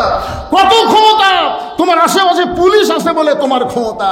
যখন পুলিশ তোমার নাই, তখন তুমি বাথরুমের মধ্যে 5 ঘন্টা লুকিয়েছিলে। কথা কর না কেন? পায়খানার মধ্যে কয় ঘন্টা? আল্লাহ দেখা দিল কারা ফেরাউন। জোরে কোন কথা ঠিক কিনা? একজন ফেরাউনের সাঙ্গ বলতেছে, এত ক্ষমতা, এখন 1 লাখ লোক বার হন, মুসা বলতেছে ফেরাউন আনা রব্বুকুম আলা, বাদ দাও, লা ইলাহা ইল্লাল্লাহ জিকির করো, আল্লাহর দাবি করতে পারো না। আল্লাহ ইচ্ছা করলে এর চাইতেও তোমাকে দুর্বল করতে পারে। জোরে কোন কথা ঠিক কি না? সঙ্গে সঙ্গে ফেরাউন বলতেছে ধর ধর। মুসা বলতেছে আল্লাহ আমি তো হেকমতের সাথেই, তুমি বলেছো ও দো ইলা সাবিলি রব্বিকা বিল হিকমা, আমি হেকমতের সাথেই তো ফেরাউনকে দাওয়াত দিলাম, এরপরও ফেরাউন তো না বুঝে আমাকে ধরবার চাই, এখন কি করব? ফেরাউন যে বলতেছে ধর, তো আমি কি করব? আমিও ধরব? আল্লাহ বলতেছে মুসা তুমি একটু দৌড়াও, তুমি একটু দৌড়াও, কারণ 5ই আগস্ট পর্যন্ত কি একটু দৌড়াদৌড়ি দরকার আছে না? নাই দরকার আছে না? সিরাজগঞ্জ রোডে গাড়ির থেকে নামে চা খেয়ে বউকে বলতেছি আজকে টাঙ্গাইল থেকে চমচম কিনছি, টাঙ্গাইলের চমচম 2 কেজি চমচম কিনছি গো, বাসায় যাচ্ছি। বউ বলতেছে চমচম কিনে লাভ নাই, বাসাত আসেন না। আমি বললাম কেন? বলে মাগরিবের নামাজের পর থেকে পুলিশ ঘুরতেছে আপনার ধরার জন্য, বাসাত আসার দরকার নাই, আপনি অন্য কোনো নিরাপদ জায়গায় যান, বাসাত আসেন না। আমি বললাম চমচমের খবর কি? বলে যে বাড়িওয়ালা আপনি আশ্রয় দিবি তাকেই দেন, আপনার সন্তানের খাওয়া লাগবে। আমি তখন চিন্তা করলাম, আমার শ্বশুরকে ফোন দিলাম, শ্বশুরকে বললাম বাবা আমি একটা আপনার বাসার যাবার চাই। আমি বললাম তো শ্বশুর বলে তোমার বাসার খবর কি? বলে পুলিশ খুঁজতেছে। কোনো দরকার নাই, তুমি এখানে যদি আসো আবার পুলিশ তোমার খোঁজে এখানে আসবি, দরকার নাই।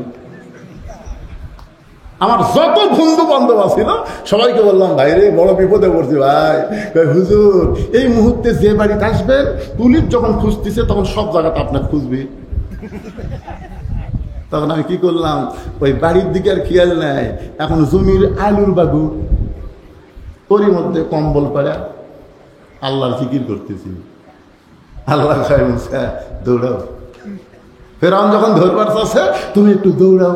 মুসা বলতেছে আল্লাহ কতক্ষণ? বলে যতক্ষণ দৌড়ানোর হুকুম আছে দৌড়ো। নবী হিজরত করেছে মক্কার কাফেরদের ভয় নয়, নবী হিজরত করেছে কার হুকুমে? মুসা আলাইহিস সালাম দৌড়ানো শুরু করেছেন, দৌড়াইতে দৌড়াইতে একেবারে নীল দরিয়া বলি সাগর পর্যন্ত পৌঁছে গেছেন। 3 দিকে ফেরাউনের সৈন্য লাঠি সাটা নিয়ে দাঁড়ায় গেছে। ফেরাউন চিল্লায় বলে মুসা এত জোরে দৌড়ার পারিস, তোকে আমরা ধরতে পারলাম না, কিন্তু এখন ব্রেক করলি কেন? আর তো দৌড়ানোর জায়গা নেই, 3 দিকে আমরা শক্তি সামর্থ্য সৈন্য লাঠি সোটানে দাঁড়ায় আছি, আর সামনে দিকে তোর সাগর, এখন তুই কেমনি যাবি? মুসা মুসকি মুসকি হাসার বলে আমি দৌড়াই নিজের ইচ্ছায় না, আমি দৌড়াইছি আল্লাহর হুকুমে। নাসরুম মিনাল্লাহি ওয়া ফাতহুন কারীম ওয়া বাশশিরিল মুমিনিন। আমার আল্লাহ তাআলা ফেরাউনের জন্য, মুসা আলাইহিস সালামের জন্য সাগরকে 12 লাইন রাস্তা বানায় দিলেন। মুসা নবী তার সঙ্গ পাঙ্গ নিয়ে সাগর যখন পাড়ি দিলেন, ওই সাগর পাড়ি দেওয়ার পরে ফেরাউন মনে করলো রাস্তা যখন অবিকল তৈরি হয়ে আছে, চলো আমরাও নেমে যাই।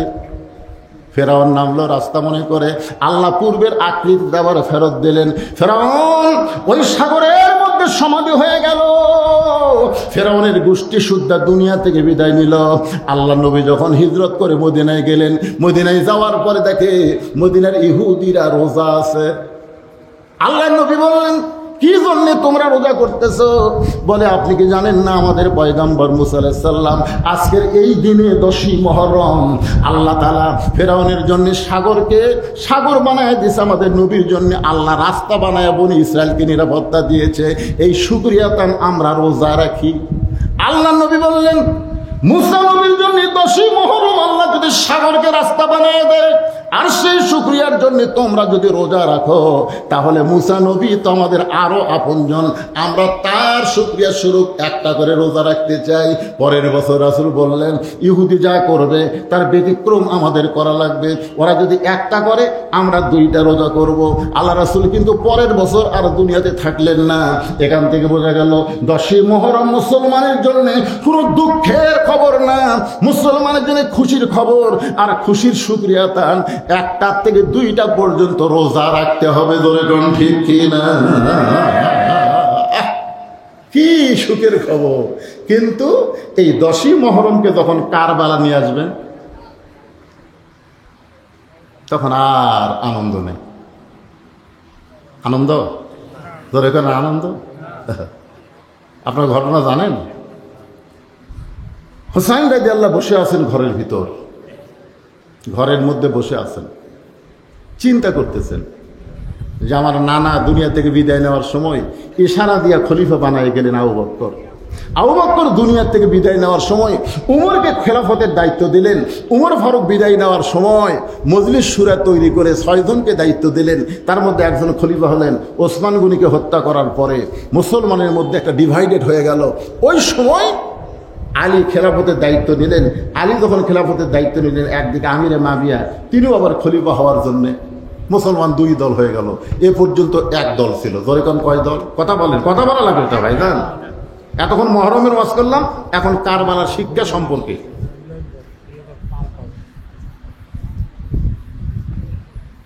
কি বিরক্ত হচ্ছেন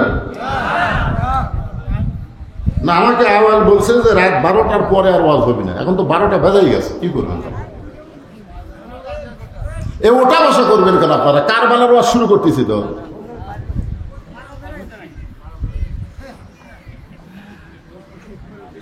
না ঠিকই আছে। অনেক লোকের কাছে আমি আপনাদের এই এলাকায় রসুলপুরি হুজুরের ভক্ত আছে না? নাই? আছে। কিন্তু আপনারা বলেন তো যে রসুলপুরি হুজুর কোনোদিন রাত 12টার পর ওয়াজ করছে? কেন করেনি? আমি ওনাকে একবার জিজ্ঞাসা করছিলাম যে হুজুর আপনার মজমাতে এত সুন্দর সুন্দর কথা হচ্ছিল আর সামান্য 10 মিনিট, তখন বলতেছে বাবা তোমরা খুব খেয়াল করবে, তোমরা যখন বয়স্ক হবা বা তোমরা যখন ওয়াজ নসিহত করবে তখন খেয়াল করে দেখবে তোমাকে যেই তারিখে দাওয়াত দিছে ওই তারিখের মধ্যেই তুমি থাকতে পারবা, কারণ রাত 12টার পরে আর সেই তারিখ থাকে না। এখন বিজ্ঞাপনে লেখা আছে 10ই মুহররম 6ই কি জুলাই, 6ই জুলাই। এখন আপনারা বলেন তো এই যে রাত 12টার পরে কি 6 আছে না 7 গেছে? তাই বলে আমি ওয়াজ বাদ দিচ্ছি না তো, কিন্তু আপনাদের আজকে একটু অনুরোধ করতেছি যে বাধ্য হয়ে আমাকে আপনারা তুলে দিয়েছেন একটু দেরি করে, একটু কষ্ট করে 8 ঘন্টা সময় আপনারা দেবেন না ভাইজান? এ কারবালার আসল ঘটনা, আসল যে জিনিসটা, মেলা ওয়াজ শুনলেন, বহু কথা শুনলেন, আল্লাহ ইচ্ছা করলে সবই পারে। ধরে করে কথা কন না কেন? পারে না?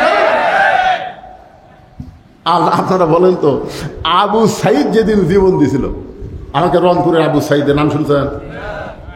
আবু সাইদ যেদিন জীবন দিল সেদিন বাতিলের সাথে আপোষ করলো না বিট্রে করলো? বিদ্রোহ। মা আপনারা বলেন তো প্রত্যেকটা মানুষের কাছে তার জীবনের দাম কম না বেশি? কিন্তু তিনি কেন বললেন, আবু সাইদ কেন বললেন মার মার? এ বলার পিছনে বিশাল একটা কষ্ট আছে। সেই কষ্টটা হলো অন্যায়ের সাথে আপোষ করে বেঈমান হয়ে বেঁচে থাকার চাইতে ইমানের সাথে হকের পক্ষে মরে যাওয়াই ভালো।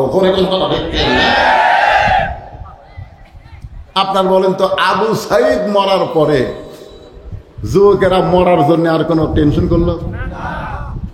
স্বরাষ্ট্রমন্ত্রীর কাছে পুলিশের যিনি আইজি তিনি একটা ভিডিও বের করে বলতেছে, স্যার আপনি যে বলেন যে তোমরা কেন ছাত্রদেরকে রাস্তা থেকে বাড়ি পাঠাতে পারতেছে না, সমানে গুলি করলি তো গুলির ভয়ে ওরা বাড়ি যাবে।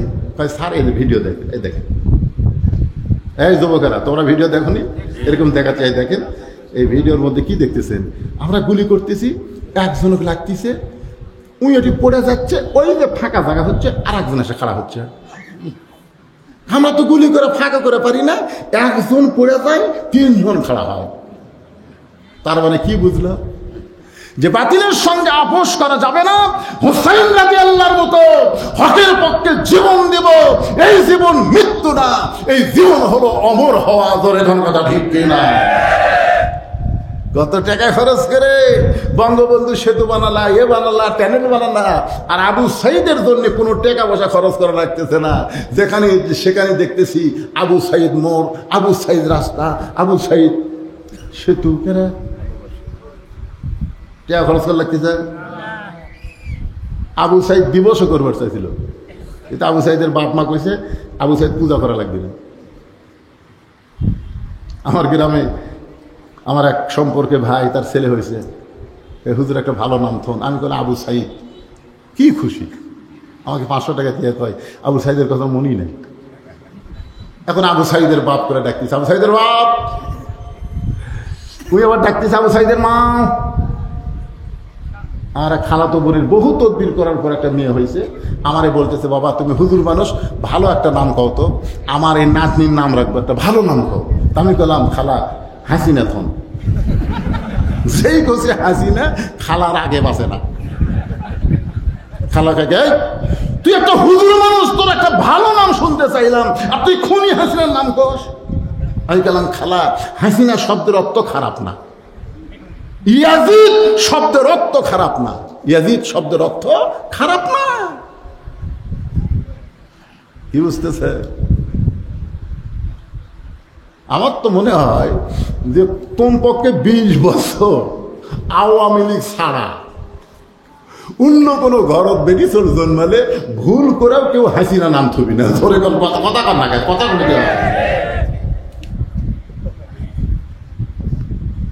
আপনাকে গোটা নাটোর খুঁজে দেখেন, ইয়াজিদ নামের কোনো ছেলে আপনারা পাবেন না। গোটা নাটোরকে, গোটা বাংলাদেশ খুঁজে দেখেন, ইয়াজিদ নামের একটা ছেলেও নেই। আর প্রত্যেক পাড়ায় পাড়ায় হোসাইন আছে না নাই, ধরে কোন আছে না নাই? হ্যাঁ, এই জন্য কারবালার শিক্ষা এই সম্পর্কে আলোচনা হচ্ছে, একটু মনোযোগ শুনেন। লিয়াবলুয়াকুম আইয়ুকুম আহসানু আমালা। হোসেন রাদিয়াল্লাহু যখন বসে আছেন, চিন্তা করতেছেন, বসে থেকে চিন্তা করতেছেন যে আমার নানার ইসলাম দুনিয়া থেকে বিদায় নেওয়ার পরে আবু বকর রাদিয়াল্লাহু 2.5 বছর, ধরে কোন কয় বছর, ওমর ফারুক 12 বছর, উসমান গনি 10 বছর, 4 বছর আমার বাবা। এরপরে বাবা যখন দুনিয়া থেকে বিদায় নিল, মদিনার কতগুলো সাহাবী হাসানকে বলল, হাসান আল্লাহ রাসূল বলেছেন আমিও যা, আমার হাসানও তাই। ধরে কোন সুবহানাল্লাহ। তোমাদের মনে যখন কোনো কষ্ট হবে আমি থাকবো না, আমার হাসানের দিকে তাকায় থাকবে। হাসানকে দেখলি আমি নবীকে দেখা হয়ে যাবে। মদিনার সাহাবীরা সবাই মিলে হাসানকে খলিফা নির্ধারণ করলেন বায়াতের মাধ্যমে। 1 বছর হাসান রাদিয়াল্লাহু মদিনার খলিফা থাকলেন। 1 বছর পরে অতি নরম মানুষ হওয়ার কারণে তিনি চলে গেলেন আমিরে মুয়াবিয়ার কাছে। আমিরে মুয়াবিয়া তখন দামেস্কে ছিল। তার কাছে গিয়ে বললেন, চাচা আমার দ্বারাই খেলাফতের দায়িত্ব পালন করা সম্ভব না। আমি চিন্তা করে দেখলাম একই মসজিদে 2 জন ইমাম থাকলে কেমন হয়। একই মসজিদে ইমাম হওয়া লাগবে 1 জন। জোরে গান কয়জন? তাহলে আপনিও এক ইমাম, আমিও এক ইমাম, 2 নেতা। এটা আমার কাছে ভালো লাগতেছে না।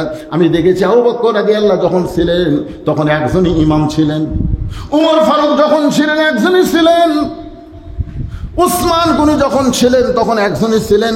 উসমান গনিকে হত্যা করার পর থেকে আমি দেখতেছি 2 জন ইমাম হয়ে গেছেন। একটা হলেন আপনি আর একটা হলো আমার বাবা। এই 2টা ইমাম হওয়ার কারণে 2টা মারাত্মক যুদ্ধ হয়েছে মুসলমানের মধ্যে। 2টা যুদ্ধ, একটা হলো জঙ্গে জামাল আর একটা হলো সিফিনের যুদ্ধ। এই যুদ্ধে এক যুদ্ধে 90,000 সাহাবী শহীদ হয়েছে, আর এক যুদ্ধে প্রায় 85,000 সাহাবী শহীদ হয়ে গেল। মুসলমান যুদ্ধ লাগতেছে। একই মসজিদে 2 ইমাম হলে মুসল্লি কেমন হবে? ও চাচা, আমি চিন্তা করে দেখলাম এটার মধ্যে না থেকে আমার দায়িত্ব আমি খুশি মনে আপনাকে দিয়ে দিলাম। কন্যা সুবহানাল্লাহ।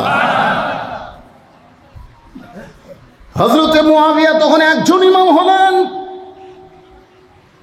অনেক বছর তিনি দুনিয়াতে থাকলেন।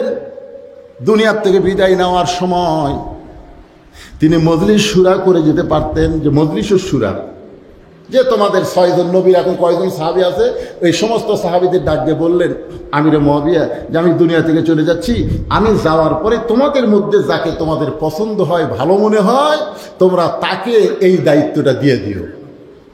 যেরকম ওমর ফারুক বলছে, ওসমান গনি বলছে, ঠিক একই সিস্টেমে এই নিয়মে বলবে। খুব খেয়াল করেন, মনোযোগ দিচ্ছেন? হ্যাঁ, খুব খেয়াল করবেন এই নিয়মে। কিন্তু না, আমিরে মুআবিয়া এটা না করে তিনি জীবদ্দশায় তার ছেলেকে বললেন, আমি দুনিয়া থেকে যাওয়ার পরে তুমি আমার এই গদিতে বসবা। তিনি চিন্তা করলেন যে আমি চলে যাওয়ার পরে হয়তো আবার এই খেলাফত নিয়ে গন্ডগোল শুরু হবি, দরকার নেই, আমি আগে থেকেই করে থুয়ে দেয়, তাহলে আর কোনো গন্ডগোল হবি না। কিন্তু ইয়াজিদ ওই আবার হুব্বে রাসূল ছিলেন না। হুব্বে রাসূল, খুব খেয়াল করবেন, হুব্বে রাসূল, আল্লাহ রাসূলকে মহব্বত। আমাদের অনেক লোক আছে দেখবেন রাসূল রাসূল করে, কেমনে যাব মদিনায়, কেমনে যাব মদিনায়, আবার প্রতি সপ্তাহে 2 বার দাড়ি কামায়। এরকম আছে না নাই? মদিনার মহব্বত আছে, কেমনে যাব মদিনায়, পাখি হলে মদিনায় উড়ে যেতাম, সোনার মদিনায় নবীর রওজা জিয়ারত করতাম। লোকটার দাড়ি নাই, মাথার টুপি নাই, কিন্তু গজল ঠিক আছে। আমি এইরকম একজন লোককে বলছিলাম, ভাই কেমনে যাব মদিনায়, কেমনে যাব মদিনায়, এই গজল কওয়া লাগবে না, তুমি নবীর সুন্নাত, নবীর আদর্শকে গ্রহণ করো। তুমি মদিনায় না গেলেও মদিনার নবীকে আল্লাহ তাআলা তোমার কাছে পাঠিয়ে দিবে। এটা হলো হুব্বে রাসূল, রাসূলের মহব্বত। এই রাসূলের মহব্বতটা ইয়াজিদের মধ্যে কম ছিল। মাঝে মাঝে টুপি মাথার দিতেন, মাঝে মাঝে খুলে ফেলে দিতেন। ওই টুপি মাথার দিলে গরম লাগে। মাঝে মধ্যে দাড়ি থুতেন, মাঝে মধ্যে দাড়ি কামাতেন, মানে দাড়ি চুলকেই। নবীর সুন্নত কথা কর না গায়ে, নবীর সুন্নত চুলকায়। আপনি মরদ মানুষ, আপনি একজন পুরুষ মানুষ, আপনার ভিতরে পৌরুষত্বকে জাহির করতে হবে। অনেকে বলে, হুজুর আমার না হয় দাড়ি নাই, আমার না হয় টুপি নাই, তাই বলে এই মানুষ খারাপ। হুজুর আপনি আমার ভিতরে খবর জানেন? আমি বললাম, বাবা একটা বোতলের ভিতরে মধু আছে, আর বাইরে লাল কালি দিয়ে কেউ যদি লেবেল লাগায় বিষ, একটা বোতলের ভিতরে কি আছে? মধু আছে, কিন্তু বাইরে সাদা কাগজে লাল কালি দিয়ে লেগে রাখছে বিষ। এখন বিষ এই লেবেল দেখার পরেও কেউ মধু মনে করে মুখ দিবি, বেড়াও যা, ভিতরেও দেয়। যার বাহিরে নবীর সুন্নত নাই, তার ভিতরে কোনোদিন নবীর মহব্বত থাকতে পারে না। এ কথা কন না কেন, কথা কন না কেন?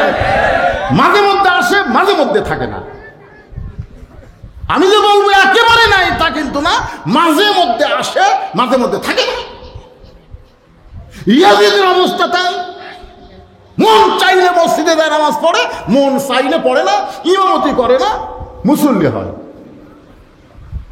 হোসাইন রাদিয়াল্লাহু চিন্তা করলেন, আবু বকর রাদিয়াল্লাহু যতদিন মদিনার খলিফা ছিলেন, তিনি শুধু মদিনার খলিফা ছিলেন না, মসজিদ নববীর ইমাম ছিলেন।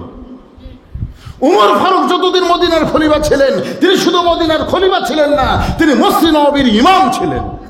উসমান গনি যতদিন মদিনার খলিফা ছিলেন, তিনি শুধু মদিনার খলিফা ছিলেন না, মসজিদ নববীর ইমাম ছিলেন। আমার বাবা যতদিন মদিনার খলিফা ছিলেন, শুধু খলিফা ছিলেন না, তিনি মসজিদ নববীর ইমাম ছিলেন। আমিরে মুআবিয়া যতদিন খলিফা ছিলেন, ততদিন তিনি শুধু খলিফা ছিলেন না, তিনি মসজিদ, বড় মসজিদের ইমাম ছিলেন। জোরে কান সুবহানাল্লাহ। কিন্তু এই ইয়াজিদ এসে টুপি গরম লাগে, দাড়ি চুলকাই, ইমামতি করার টাইম হওয়ার নাই। ইমামতি করবার গেলে সামনে কাতারে যাওয়া লাগবে, সবার শেষে যাবো, আগে আসবো। আর মসজিদের মধ্যে যাওয়া নিরাপত্তার কারণ, উমর ফারুককে মসজিদের মধ্যে হত্যা করছে। এই মসজিদ নামাজ পড়বার আলী রাদিয়াল্লাহু নানা ধরনের চিন্তা মাথার মধ্যে গিয়ে এসে নিজের নিরাপত্তা বড়ই বড় করছে। আল্লাহ যে হেফাজতকারী এটাও পর্যন্ত ভুলে গেছে। ওমাইয়াতাওয়াক্কাল আলাল্লাহি ফাহুয়া হাসবুহু। ভরসা করতে হবে একমাত্র কার উপর? কিন্তু ইয়াজিদ বানালো বডিগার্ড। জোরে কোন কি গার্ড? এই নানা ধরনের বিষয় নিয়ে হোসেন রাদিয়াল্লাহু বসে চিন্তা করতেছে। জোরে কোন কি করতেছে? আমার নানার কষ্টের ইসলাম, তাইফের ময়দানে পাথরের দাগের ইসলাম, এগুলো তো হোসেন দেখেছে। নিজের নানার শরীরে যখন হাসান হুসাইন তেল দিয়ে দেয় তখন দেখেছে মুখ চাঁদের চাইতেও সুন্দর, আর গোটা দেহের মধ্যে সুন্দরের ভিতরে কালো কালো দাগ। এটা হাসান হুসাইন তো দেখছে।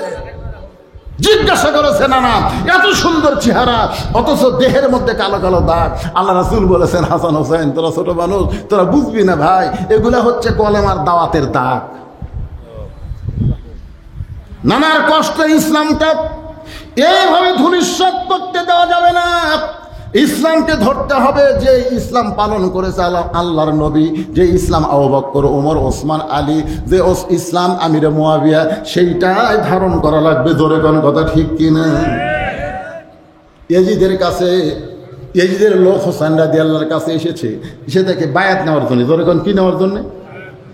এই আমার আউয়াল ছোট ভাই অনেক ওয়াজ করছে, ওগুলো আমি যাচ্ছি না। শিক্ষা, মূল শিক্ষাটা কি? বায়াত নেওয়ার জন্যে হোসেন রাদিয়াল্লাহু সামনে এসে যারা বায়াত গ্রহণ করাবে, কার বায়াত? ইয়াজিদকে খলিফা হিসেবে মেনে নাও, ইয়াজিদকে খলিফা হিসেবে মেনে নাও। ইয়াজিদের লোকেরা হোসেন রাদিয়াল্লাহুর কাছে এসেছে। হোসেন রাদিয়াল্লাহু বসে বসে তখন ওই সকল চিন্তা করতেছে, ওই চিন্তার সময় আছে।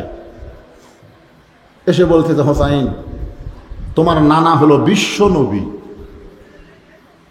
তোমার বাবা হলো বিশ্ব আলেম, তোমার মা হলো খাতুনে জান্নাত। এমন একটা বংশ থেকে আল্লাহ তোমাকে দুনিয়াতে পাঠাছে, তুমি খালি ঘরের মধ্যে বসে থাকবা, তুমি যা চাবা তাই পাবা। তুমি কি চাও? তুমি কি তুই মায়া নাকি? তোমার নানা কি বিশ্ব নবী, তোমার বাবা হলো বিশ্ব আলেম, তোমার মা হলো খাতুনে জান্নাত। তুমি খামাখা গন্ডগোল যাবে কা? খামাখা গন্ডগোল কি দরকার? তুমি কেন ঘরের মধ্যে বসে থাকবা, তুমি যা চাবা তাই পাবা। কত সুন্দর কথা ইয়াজিদের লোকেরা বলল। কিন্তু হোসেন রাদিয়াল্লাহু সঙ্গে সঙ্গে দাঁড়িয়ে গেলেন। ইমানের দাবি ঘরে বসে থাকা না, এই কাগজটা কি বলবো চাচ্ছেন বাবা? আচ্ছা ঠিক আছে, আচ্ছা এটা এখনই করে দিচ্ছি, ওই শেষের দরকার নাই।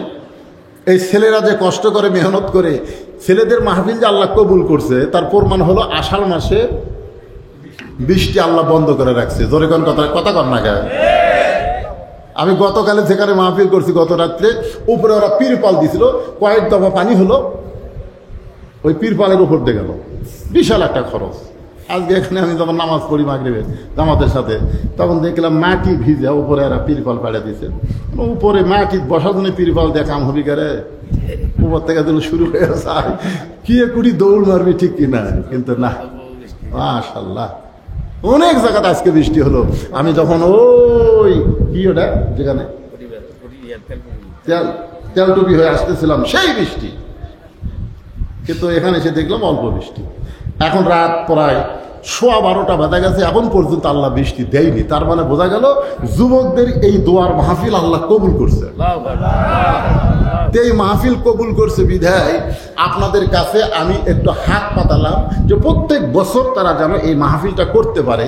এজন্য আপনাদের কাছে ব্যাগ যাবে, রুমাল যাবে, কিঞ্চিত হলেও শোনেন কথাটা খেয়াল করবেন, একজন এখন উঠবেন না, একজন ওটার দরকার নাই, আপনাদের কাছে এরা যাবে, কিঞ্চিত হলেও আপনারা দিবেন, কিন্তু বঞ্চিত করবেন না। মনে করবেন লিয়াবলুয়াকুম আইয়ুকুম আহসানু আমালা, আজকে এই দান করার সুন্দর আমলটা আল্লাহ আপনাদের পরীক্ষা নেবে। 10 পারেন, 20 পারেন, 50 পারেন, 100 পারেন, যে যা পারেন আল্লাহর রাস্তায় দান করবেন। আপনাদের কাছে ছেলেরা যাবে, আপনারা দান করবেন। আমার কথাতেই খেয়াল করেন, করবেন না? কারা কারা 1টা টাকাও দান করবেন না? হাত তোলেন তো দেখি। 1টা টাকাও দান করবেন না এরকম একটা লোক নাই। আচ্ছা কারা কারা 10 টাকা হোক 5 টাকা হোক দান করবেন, এরকম কারা কারা আল্লাহকে একটু হাত দেখান তো দেখি। লিল্লাহ হাত নামান, টেকার বস্তা হয়ে যাবি রে। সবাই হাত তুলছে, বাও এই কয়জন বেগালা, কয়জন ভিতরে নামেন, ওই পিছন দিক থেকে নামেন। আমার মা বোনেরা পর্দার অন্তরে আছে না নাই? আমার মা বোনদের কাছেও যাবে, মা বোনেরা বলতেছে হুজুর আমাদের একটা ওয়াজও করলো না, অবশ্যই মা আপনাদের ওয়াজ আছে, একটু ধৈর্য ধরেন। আমি ভাইজানদের কাছ থেকে 8 ঘন্টা সময় চাই নিছি। কয় ঘন্টা? 8 ঘন্টা সময় চাই নিছি। বক্তাকে মানুষ জোর করে ওয়াজ করতে কয়, আর আমি আপনাদের কাছে আজকে সময় চাই না ওয়াজ করতেছি। কারণ হলো আমার এই ছোট ভাই আপনাদের এলাকার সন্তান আমাকে বলেছে, ভাইজান 12টার বেশি আপনাকে খাটাই নেব না, কিন্তু উঠায় দিতে রাত 10:30 পার করে দিয়েছে। এখন কি করবেন? আমার ওয়াজটা কমপ্লিট করবার গেলে, কমপ্লিট যদি শুনবার চান, কমপক্ষে 2 ঘন্টা সময় লাগবে। ধরে কোন কথা ঠিক কিনা? আসুন একটু মনোযোগ দিয়ে শোনেন, এই দান করেন আর কথাগুলো শোনেন। সঙ্গে সঙ্গে হোসেন রাদিয়াল্লাহু দাঁড়িয়ে গেলেন। এতক্ষণ কিন্তু চিন্তায় বসেছিলেন, এতক্ষণ তিনি চিন্তা নিয়ে বসেছিলেন, এবার দাঁড়িয়ে গেলেন। এই দাঁড়ানো নিয়ে একটা গান গাই, আর আপনারা দান করেন। আর দাঁড়িয়ে নিয়ে একটা গান গাইতেছি। ইমানের দাবি যদি কোরবানি হয়, সেই দাবি ঘরে বসে থাকা নয়। ইমানের দাবি যদি কোরবানি হয়, সেই দাবি ঘরে বসে থাকা নয়। ইমানের দাবি হলো কিছু বিনিময়, ইমানের দাবি হলো কিছু বিনিময়। সেই বিনিময় যদি কলিজার ঘাম হয়, সেই ঘাম দিতে যেন তৈরি থাকি। ওগো দয়াময় আমার আল্লাহ দয়াময়। ইমানের দাবি হলো অগ্নিশিখা, বাতিলের বিরুদ্ধে জ্বলতে শিখা। সে আগুনে জ্বলে জ্বলে দিব ইমানের পরিচয়। ইমানের দাবি কিন্তু বসে থাকা নয়। এ যারা দাঁড়িয়ে গেলেন এই ফাঁকের মধ্যে বসেন তো। এই কারবালার মূল শিক্ষা যদি আপনার না শোনেন, এই 10ই মহরমের কি বুঝবেন? 10ই মহরমের ফজিলত তো শুনলেন মুসা আলাইহিস সালামের, 2টা দিন রোজা থাকা। কয়দিন? 9 তারিখ আর 10 তারিখ। এটা খুশির খবর। আল্লাহ সাগর রাস্তা বানাই দিছে, কিন্তু হোসেনের জন্যও তো আল্লাহ পারত। কি কর পারবি না? আল্লাহ পারবে না? ওরা তীর মারবি, বর্ষা মারবি, কিন্তু হোসেনের চারে ধার আল্লাহ একটা কি করে দিবি? পাথরের একটা বলয় তৈরি করে দিবি। আয় বর্ষা লাগ। কিন্তু হোসেন কারলাতি যেই নানার গায়ে তায়েফবাসী পাথর মারছে, গোটা দেহ রক্তাক্ত করছে।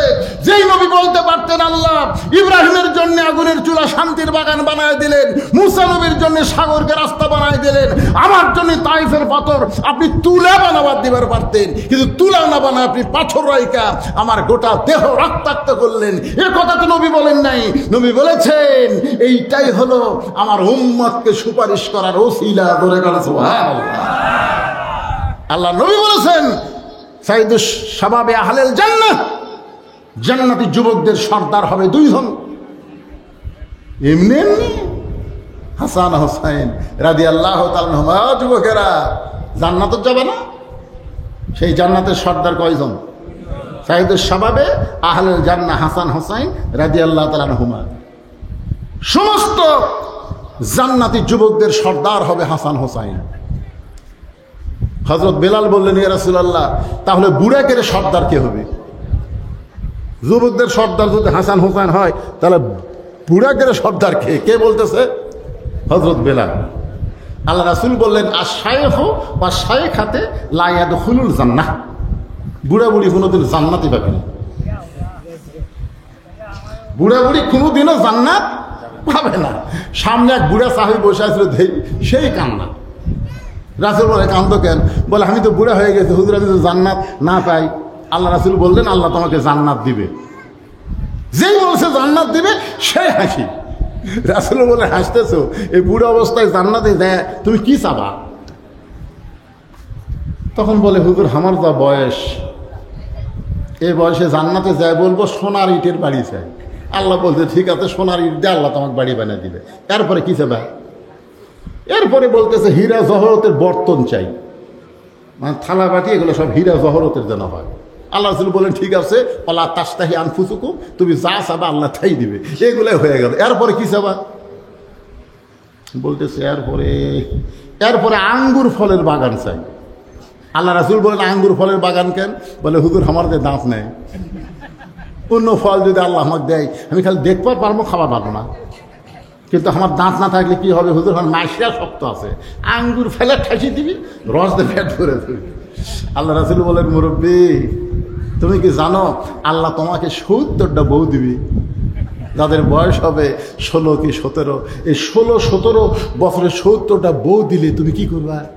বুড়া বলতেছে, হুজুর আমার দেখা ছাড়া বুদ্ধি নেই, কারণ বউ দেখা লাগবে, কারণ আমার মাজাই ঠিক মতো খারাপ হয় না, এত বউলে আমি কি করবো? আল্লাহ রাসূল বললেন, মুরব্বী এই কারণেই বলেছি বুড়া বুড়ি জান্নাতে যাবে না। আল্লাহ যখন তোমাকে জান্নাত দেবে তখন তোমাকেও যুবক বানায়া দিবে। তাহলে সমস্ত জান্নাতের সর্দার হবে হাসান আর হোসাইন, জোরে কান ঠিক কিনা? আর নারীদের জান্নাতের নেত্রী হবে সাইয়্যিদাতুন নিসাই আহলেল জান্নাহ ফাতেমাতুজ জোহরা। হাসান হোসেনের মা হচ্ছে নারীদের জান্নাতি, নারীদের নেত্রী, জোরে কান সুবহানাল্লাহ। ফাতেমা বললেন, ইয়া রাসূলুল্লাহ আমাকে আপনার এতগুলো বউ থাকতে, খাদিজা, আয়েশা, উম্মে সালমা, হাফসা, সাওদা, আপনার এতগুলা বউ থাকতে বাবা আল্লাহ তাদেরকে বাদ দেয় আমাকে জান্নাতি নারীদের নেত্রী বানানোর কারণ কি? রাসূল কয়, ফাতেমা আচ্ছা প্রশ্ন করলে, কি কন? আপনি হচ্ছেন নবী, আপনার এতগুলো বউ থাকতে, একটু মনোযোগ দিয়ে শুনবেন।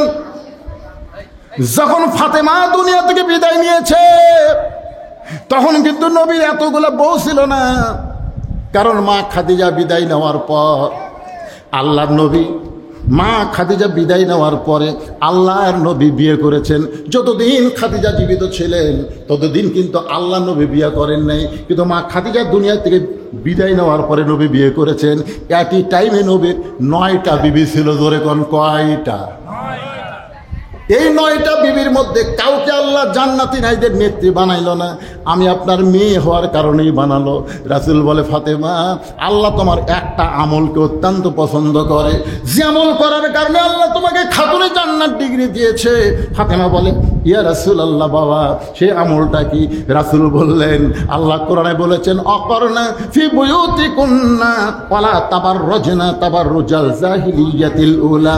ও ফাতেমা এই আয়াতের পুরোপুরি আমল আল্লাহ তোমার ভিতরে পেয়েছে। তোমার মতন পর্দানিশী দুনিয়াতে আগে কেউ আসেনি, কিয়ামত পর্যন্ত কেউ আসবেও না। শুধুমাত্র পর্দার আমল তোমার মধ্যে অত্যন্ত বেশি থাকার কারণে আল্লাহ তোমাকে খাতুনে জান্নাত ডিগ্রি দিয়েছে। আমার মায়েরা যদি জান্নাতি নারীদের নেত্রী ফাতেমার সঙ্গে জান্নাতে যাবার চান তাহলে আল্লাহর হুকুম পর্দার উপরে মা বোনদের গুরুত্ব বেশি দেওয়ার দরকার আছে না নাই? জোরে বলেন, আছে না নাই?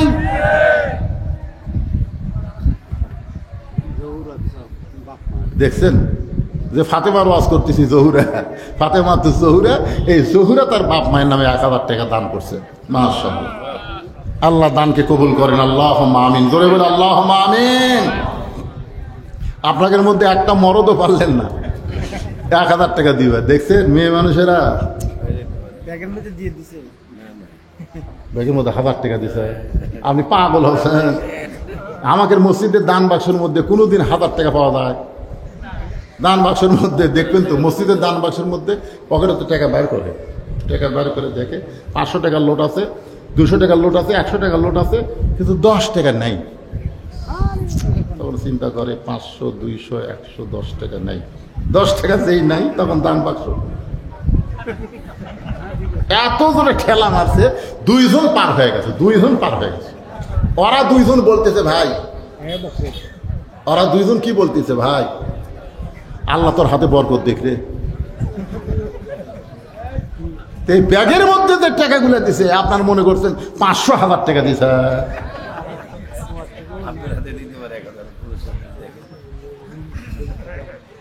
কোনো বিক্রি করে কিছু বলতেছেন? আপনি কিছু বলে বসেছেন বাবা? না, বলেছি যে আমি তো সভাপতি, শরীরে অসুস্থ, একটু আবার দোয়া করেন। আর আমি নগদ 500 টাকা দেবো, আর 4,500 টাকা বাকি আমি 5,000 টাকা দেবো। ব্যবসা পরিচালনা যাবে, ওই কথা বলছি। আচ্ছা ঠিক আছে, নগদ টাকা 500 নেয়। দেন। আর তাবারকের ব্যাপারটা একটু বলে দিলে। তো তাবারক আছে আপনি মাশাআল্লাহ, তাবারকের ব্যবস্থা আছে। তাবারকের দাওয়াত আমি দিলাম কমিটির পক্ষ থেকে। 500 নগদ দিলে এই দুই ছেলেরা কি কমিটির ছেলে ফেলে নাকি তোমরা? লাভ দিয়ে উঠলা কেন? উনি 5,000 টাকা দান করবে, তার মধ্যে 500 টাকা নগদ দিয়েছে, বাকি 4,500 টাকা। আল্লাহ তার হায়াতকে লম্বা করে দেখ, শরীরকে সুস্থ রাখুক, জোরে কর আল্লাহুম্মা আমিন। আপনি কি যাবো চাচ্ছে? আপনি এখনই যাবেন না? আমার এক কথাও শেষ হয়ে গেছে। আচ্ছা থাক। হ্যাঁ, কি কথা বলতেছিলাম, খুব খেয়াল করেন। জান্নাতের যুবকদের সর্দার কি এমনি এমনি?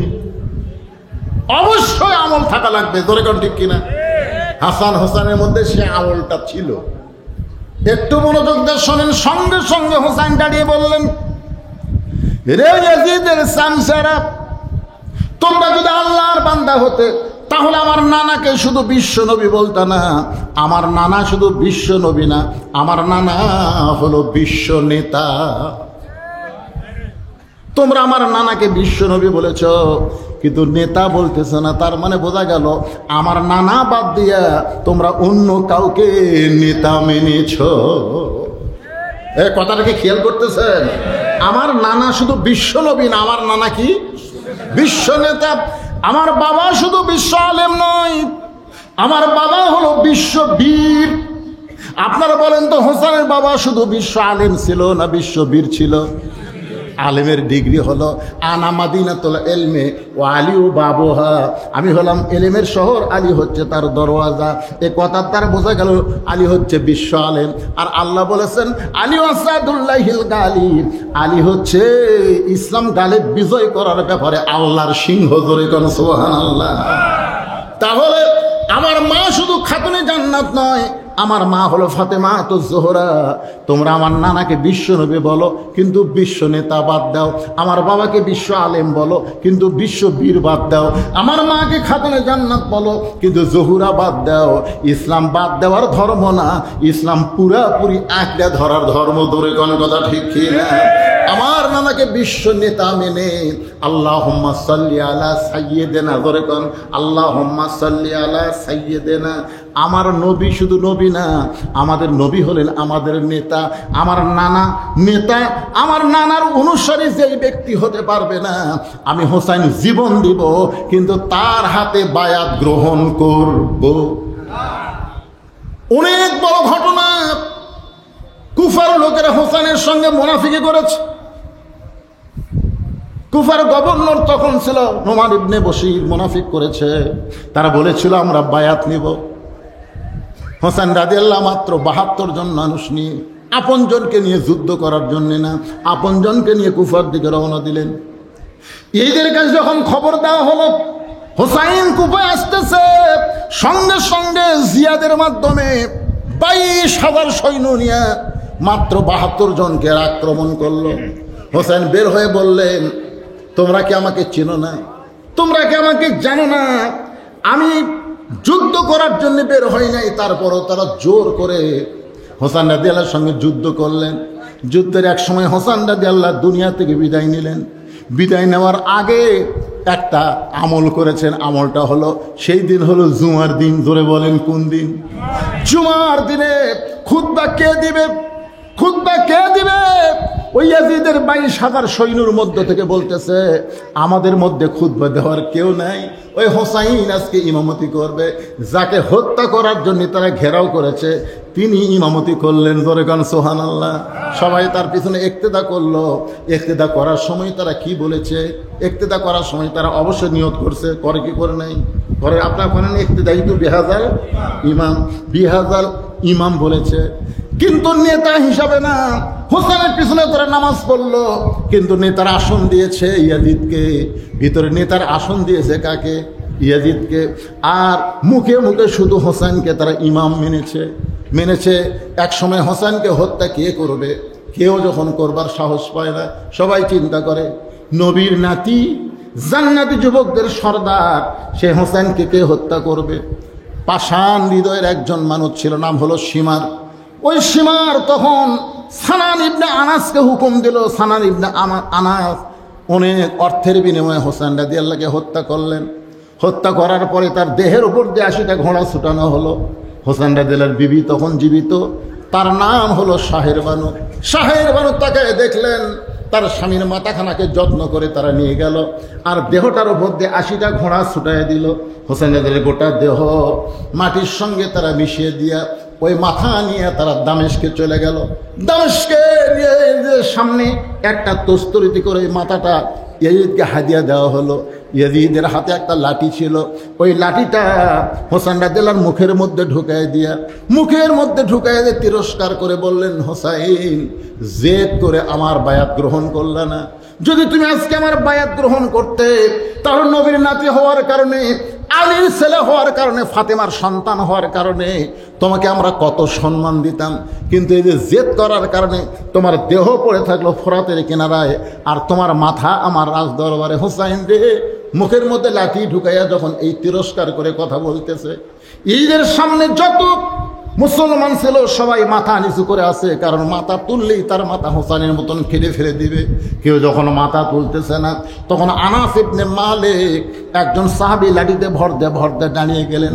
আনাস ইবনে মালিক লাঠিতে ভরতে দাঁড়িয়ে বললেন, ইয়াজিদ, তুমি তার মুখের মধ্যে লাঠি ঢুকায় তিরস্কার করতেছ, তুমি তাকে চিনো না। যদি তাকে চিনতা, তাহলে এই বেয়াদবি করার সাহস তুমি পাইতা না। আনাস বলতেছে, ইয়াজিদ রে, আমি একাধারে 10 বছর নবীর খাদেম ছিলাম। একাধারে কয় বছর? 10 বছর নবীর খেদমত করেছি। আমি একদিন দেখি নবী ঘরের মধ্যে নামাজ শুরু করলেন।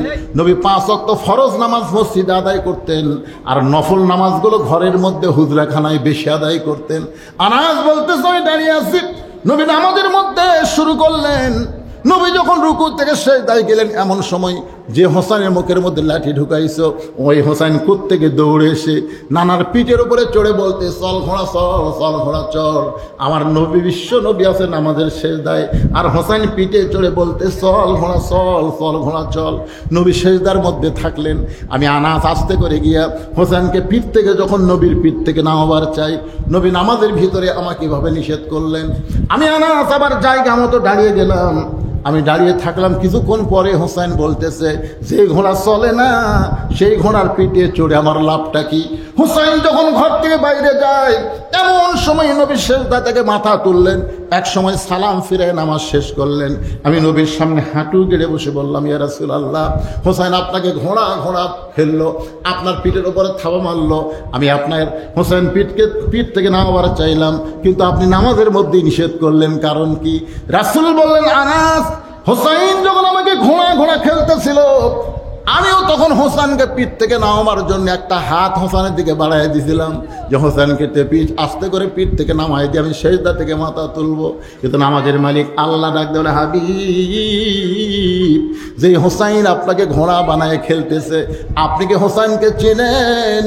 আপনি যেমন ভালোবাসেন, আজকে শুনে নেন, আমি আল্লাহ তেমন ভালোবাসি।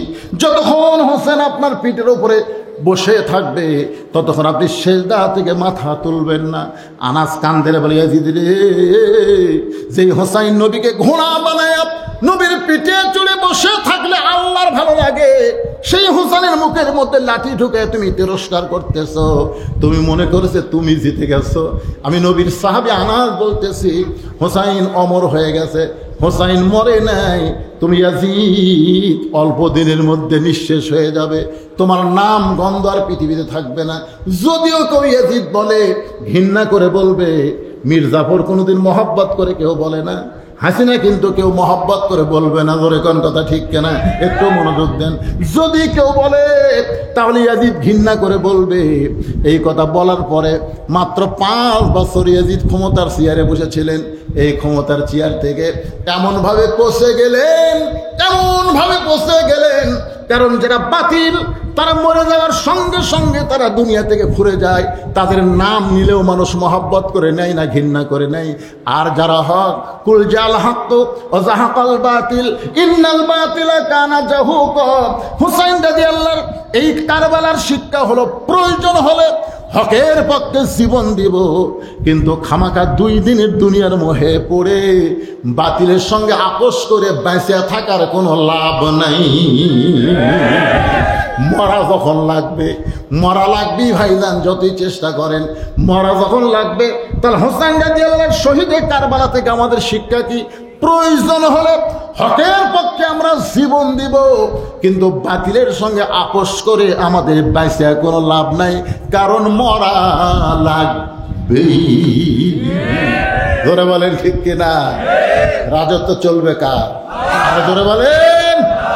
বর্তমানে আল্লাহ কেমন আছে বাংলাদেশে? আমরা আল্লাহকে এই পর্যায়ে রাখবো না। আল্লাহকে আমরা সব জায়গায়, খালি মসজিদের মধ্যে না, সব জায়গায় আল কোরআনের আলো, সব জায়গায় জালো। আল্লাহ তাআলা এই শিক্ষা, এই কথা, এই আলোচনা বক্তা শ্রোতা সবার জন্য কবুল করুক। সকলেই বলে আল্লাহুম্মা আমিন।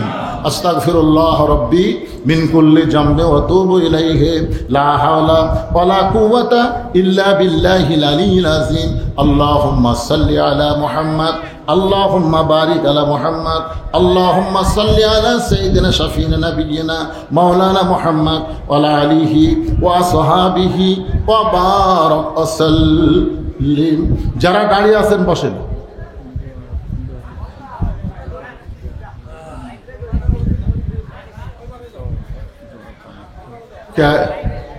লোক অনেক হলেও আপনারা কোনো সময় চিন্তা করবেন না যে শর্ট পড়বে, শর্ট পড়বে না।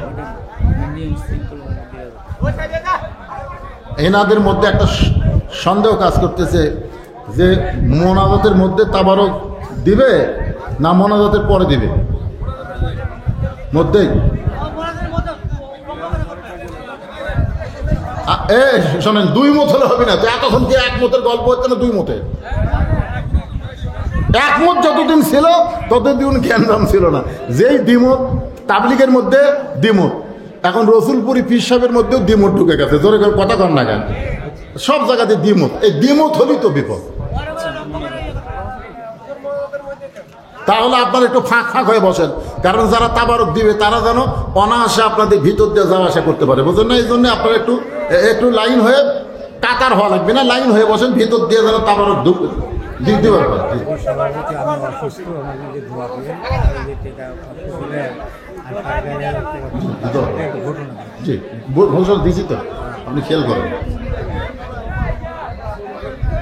এই ছেলেপেলে যারা এদের সময় তাবারক দিবে তাদেরকে আমি বলতেছি, মোনাজাতের সময় তোমরা তো হাত তুলে পারবে না, কারণ তোমরা তাবারক দিচ্ছে। তোমরা আমিন আমিন বলবা, তোমরা হাত না তুললে আমিন আমিন করবা, হইচই করবে না। তোমাদের মধ্যে হইচই শুরু হয়ে গেলে তাহলে মোনাজাতের যে বরকত রহমত সেটা শেষ। মাহফিল কি খালি জলসা না, এটা দোয়ারও মাহফিল, ঠিক কিনা বলেন? পবিত্র রাত, পবিত্র দিন, 10ই মহরম, অত্যন্ত ভাগ্যবান আমরা। এত সুন্দর পরিবেশে আমরা মাহফিল শুনলাম আষাঢ় মাস বর্ষাকালের ভিতরে। সেই জন্য সুন্দর হয়ে বসেন। আমি যখন মোনাজাত শুরু করব আর এরা তখন তাবারক দেওয়া শুরু করবে, একেবারে পিছন দিকে যাও, একবার পিছন দিক থেকে দেওয়া শুরু করবে, পিছন দিক থেকে হ্যাঁ দেওয়া শুরু করবে। আমার মোনাজাত শুরু হয়ে যাচ্ছে, সবাই ইস্তেগফার পড়ে। সভাপতি সাহেব উনি অসুস্থ মানুষ, ওনার সুস্থতার জন্য দোয়া চাই। আমরা দোয়া করবো আল্লাহ যেন পুরোপুরি সুস্থ দান করে, যেরকম আমিন। উনি 500 টাকা নগদ দিয়েছেন, 4,500 টাকা দিবেন, মোট 5,000 টাকা দান করছেন। এই দানটা যেন ওনার বাপ মা যারা কবরে গেছে আল্লাহ তাদের কবরকে জান্নাতের টুকরা, ওনাকেও সুস্থতার জন্য আল্লাহ যেন কবুল করে, জোরে বলে আমিন। আস্তাগফিরুল্লাহ রাব্বি মিন কুল্লি জামবি ওয়া আতুবু ইলাইহি, আস্তাগফিরুল্লাহ রাব্বি মিন কুল্লি জামবি ওয়া আতুবু ইলাইহি। মোনাজাত শুরু, তোমাদের তাবারক দেওয়া শুরু কর। আল্লাহুম্মা আমিন। আল্লাহুম্মা আনতাস সালাম ওয়া মিনকাস সালাম, তাবারাকতা ইয়া যাল জালালি ওয়াল ইকরাম। রব্বানা আতিনা ফিদ দুনিয়া হাসানাতাও ওয়া ফিল আখিরাতি হাসানাতাও ওয়া কিনা আযাবান নার। আয় আল্লাহ তাআলা, 10ই মুহররম মুবারককে আউড়াইল যুব সমাজ কর্তৃক আয়োজিত আজকের এই বিশাল জান্নাতের বাগান, সেই মাগরিবের নামাজের পর থেকে রাত 1:15 পর্যন্ত এই দীর্ঘ সময় তোমার পাগল বান্দা বান্দিরা আরামের বাড়ি, আরামের ঘুমকে বাদ দিয়া কোরআন হাদিসের মহব্বত কলিজার মধ্যে দিয়া এই জান্নাতের বাগানে বসে বসে কোরআন হাদিস আলোচনা শোনার শেষে আমি গুনাহগারের সঙ্গে রহমতের দরজায় ফকির হয়ে দোকানা হাত তুলেছে। মেহেরবানি করে আজকের মাহফিল আমাদের সকলের হেদায়েতের জন্যে, নাজাতের জন্যে, জান্নাতের জন্যে কবুল করো। এই মাহফিলের শুরু থেকে শেষ পর্যন্ত যত আলোচনা হয়েছে আল্লাহ আল্লাহ আল্লাহ মেহেরবানি করে শুরু থেকে শেষ পর্যন্ত যত আলোচনা হয়েছে এর মধ্যে যদি ত্রুটি হয়, ভুল হয়, মাফ করে দিও আল্লাহ। এর যা হাদিয়া মঞ্জুর করো। সোনার মদিনায় নবী পাকের রওজা মুবারকে আল্লাহ কবুল করে না।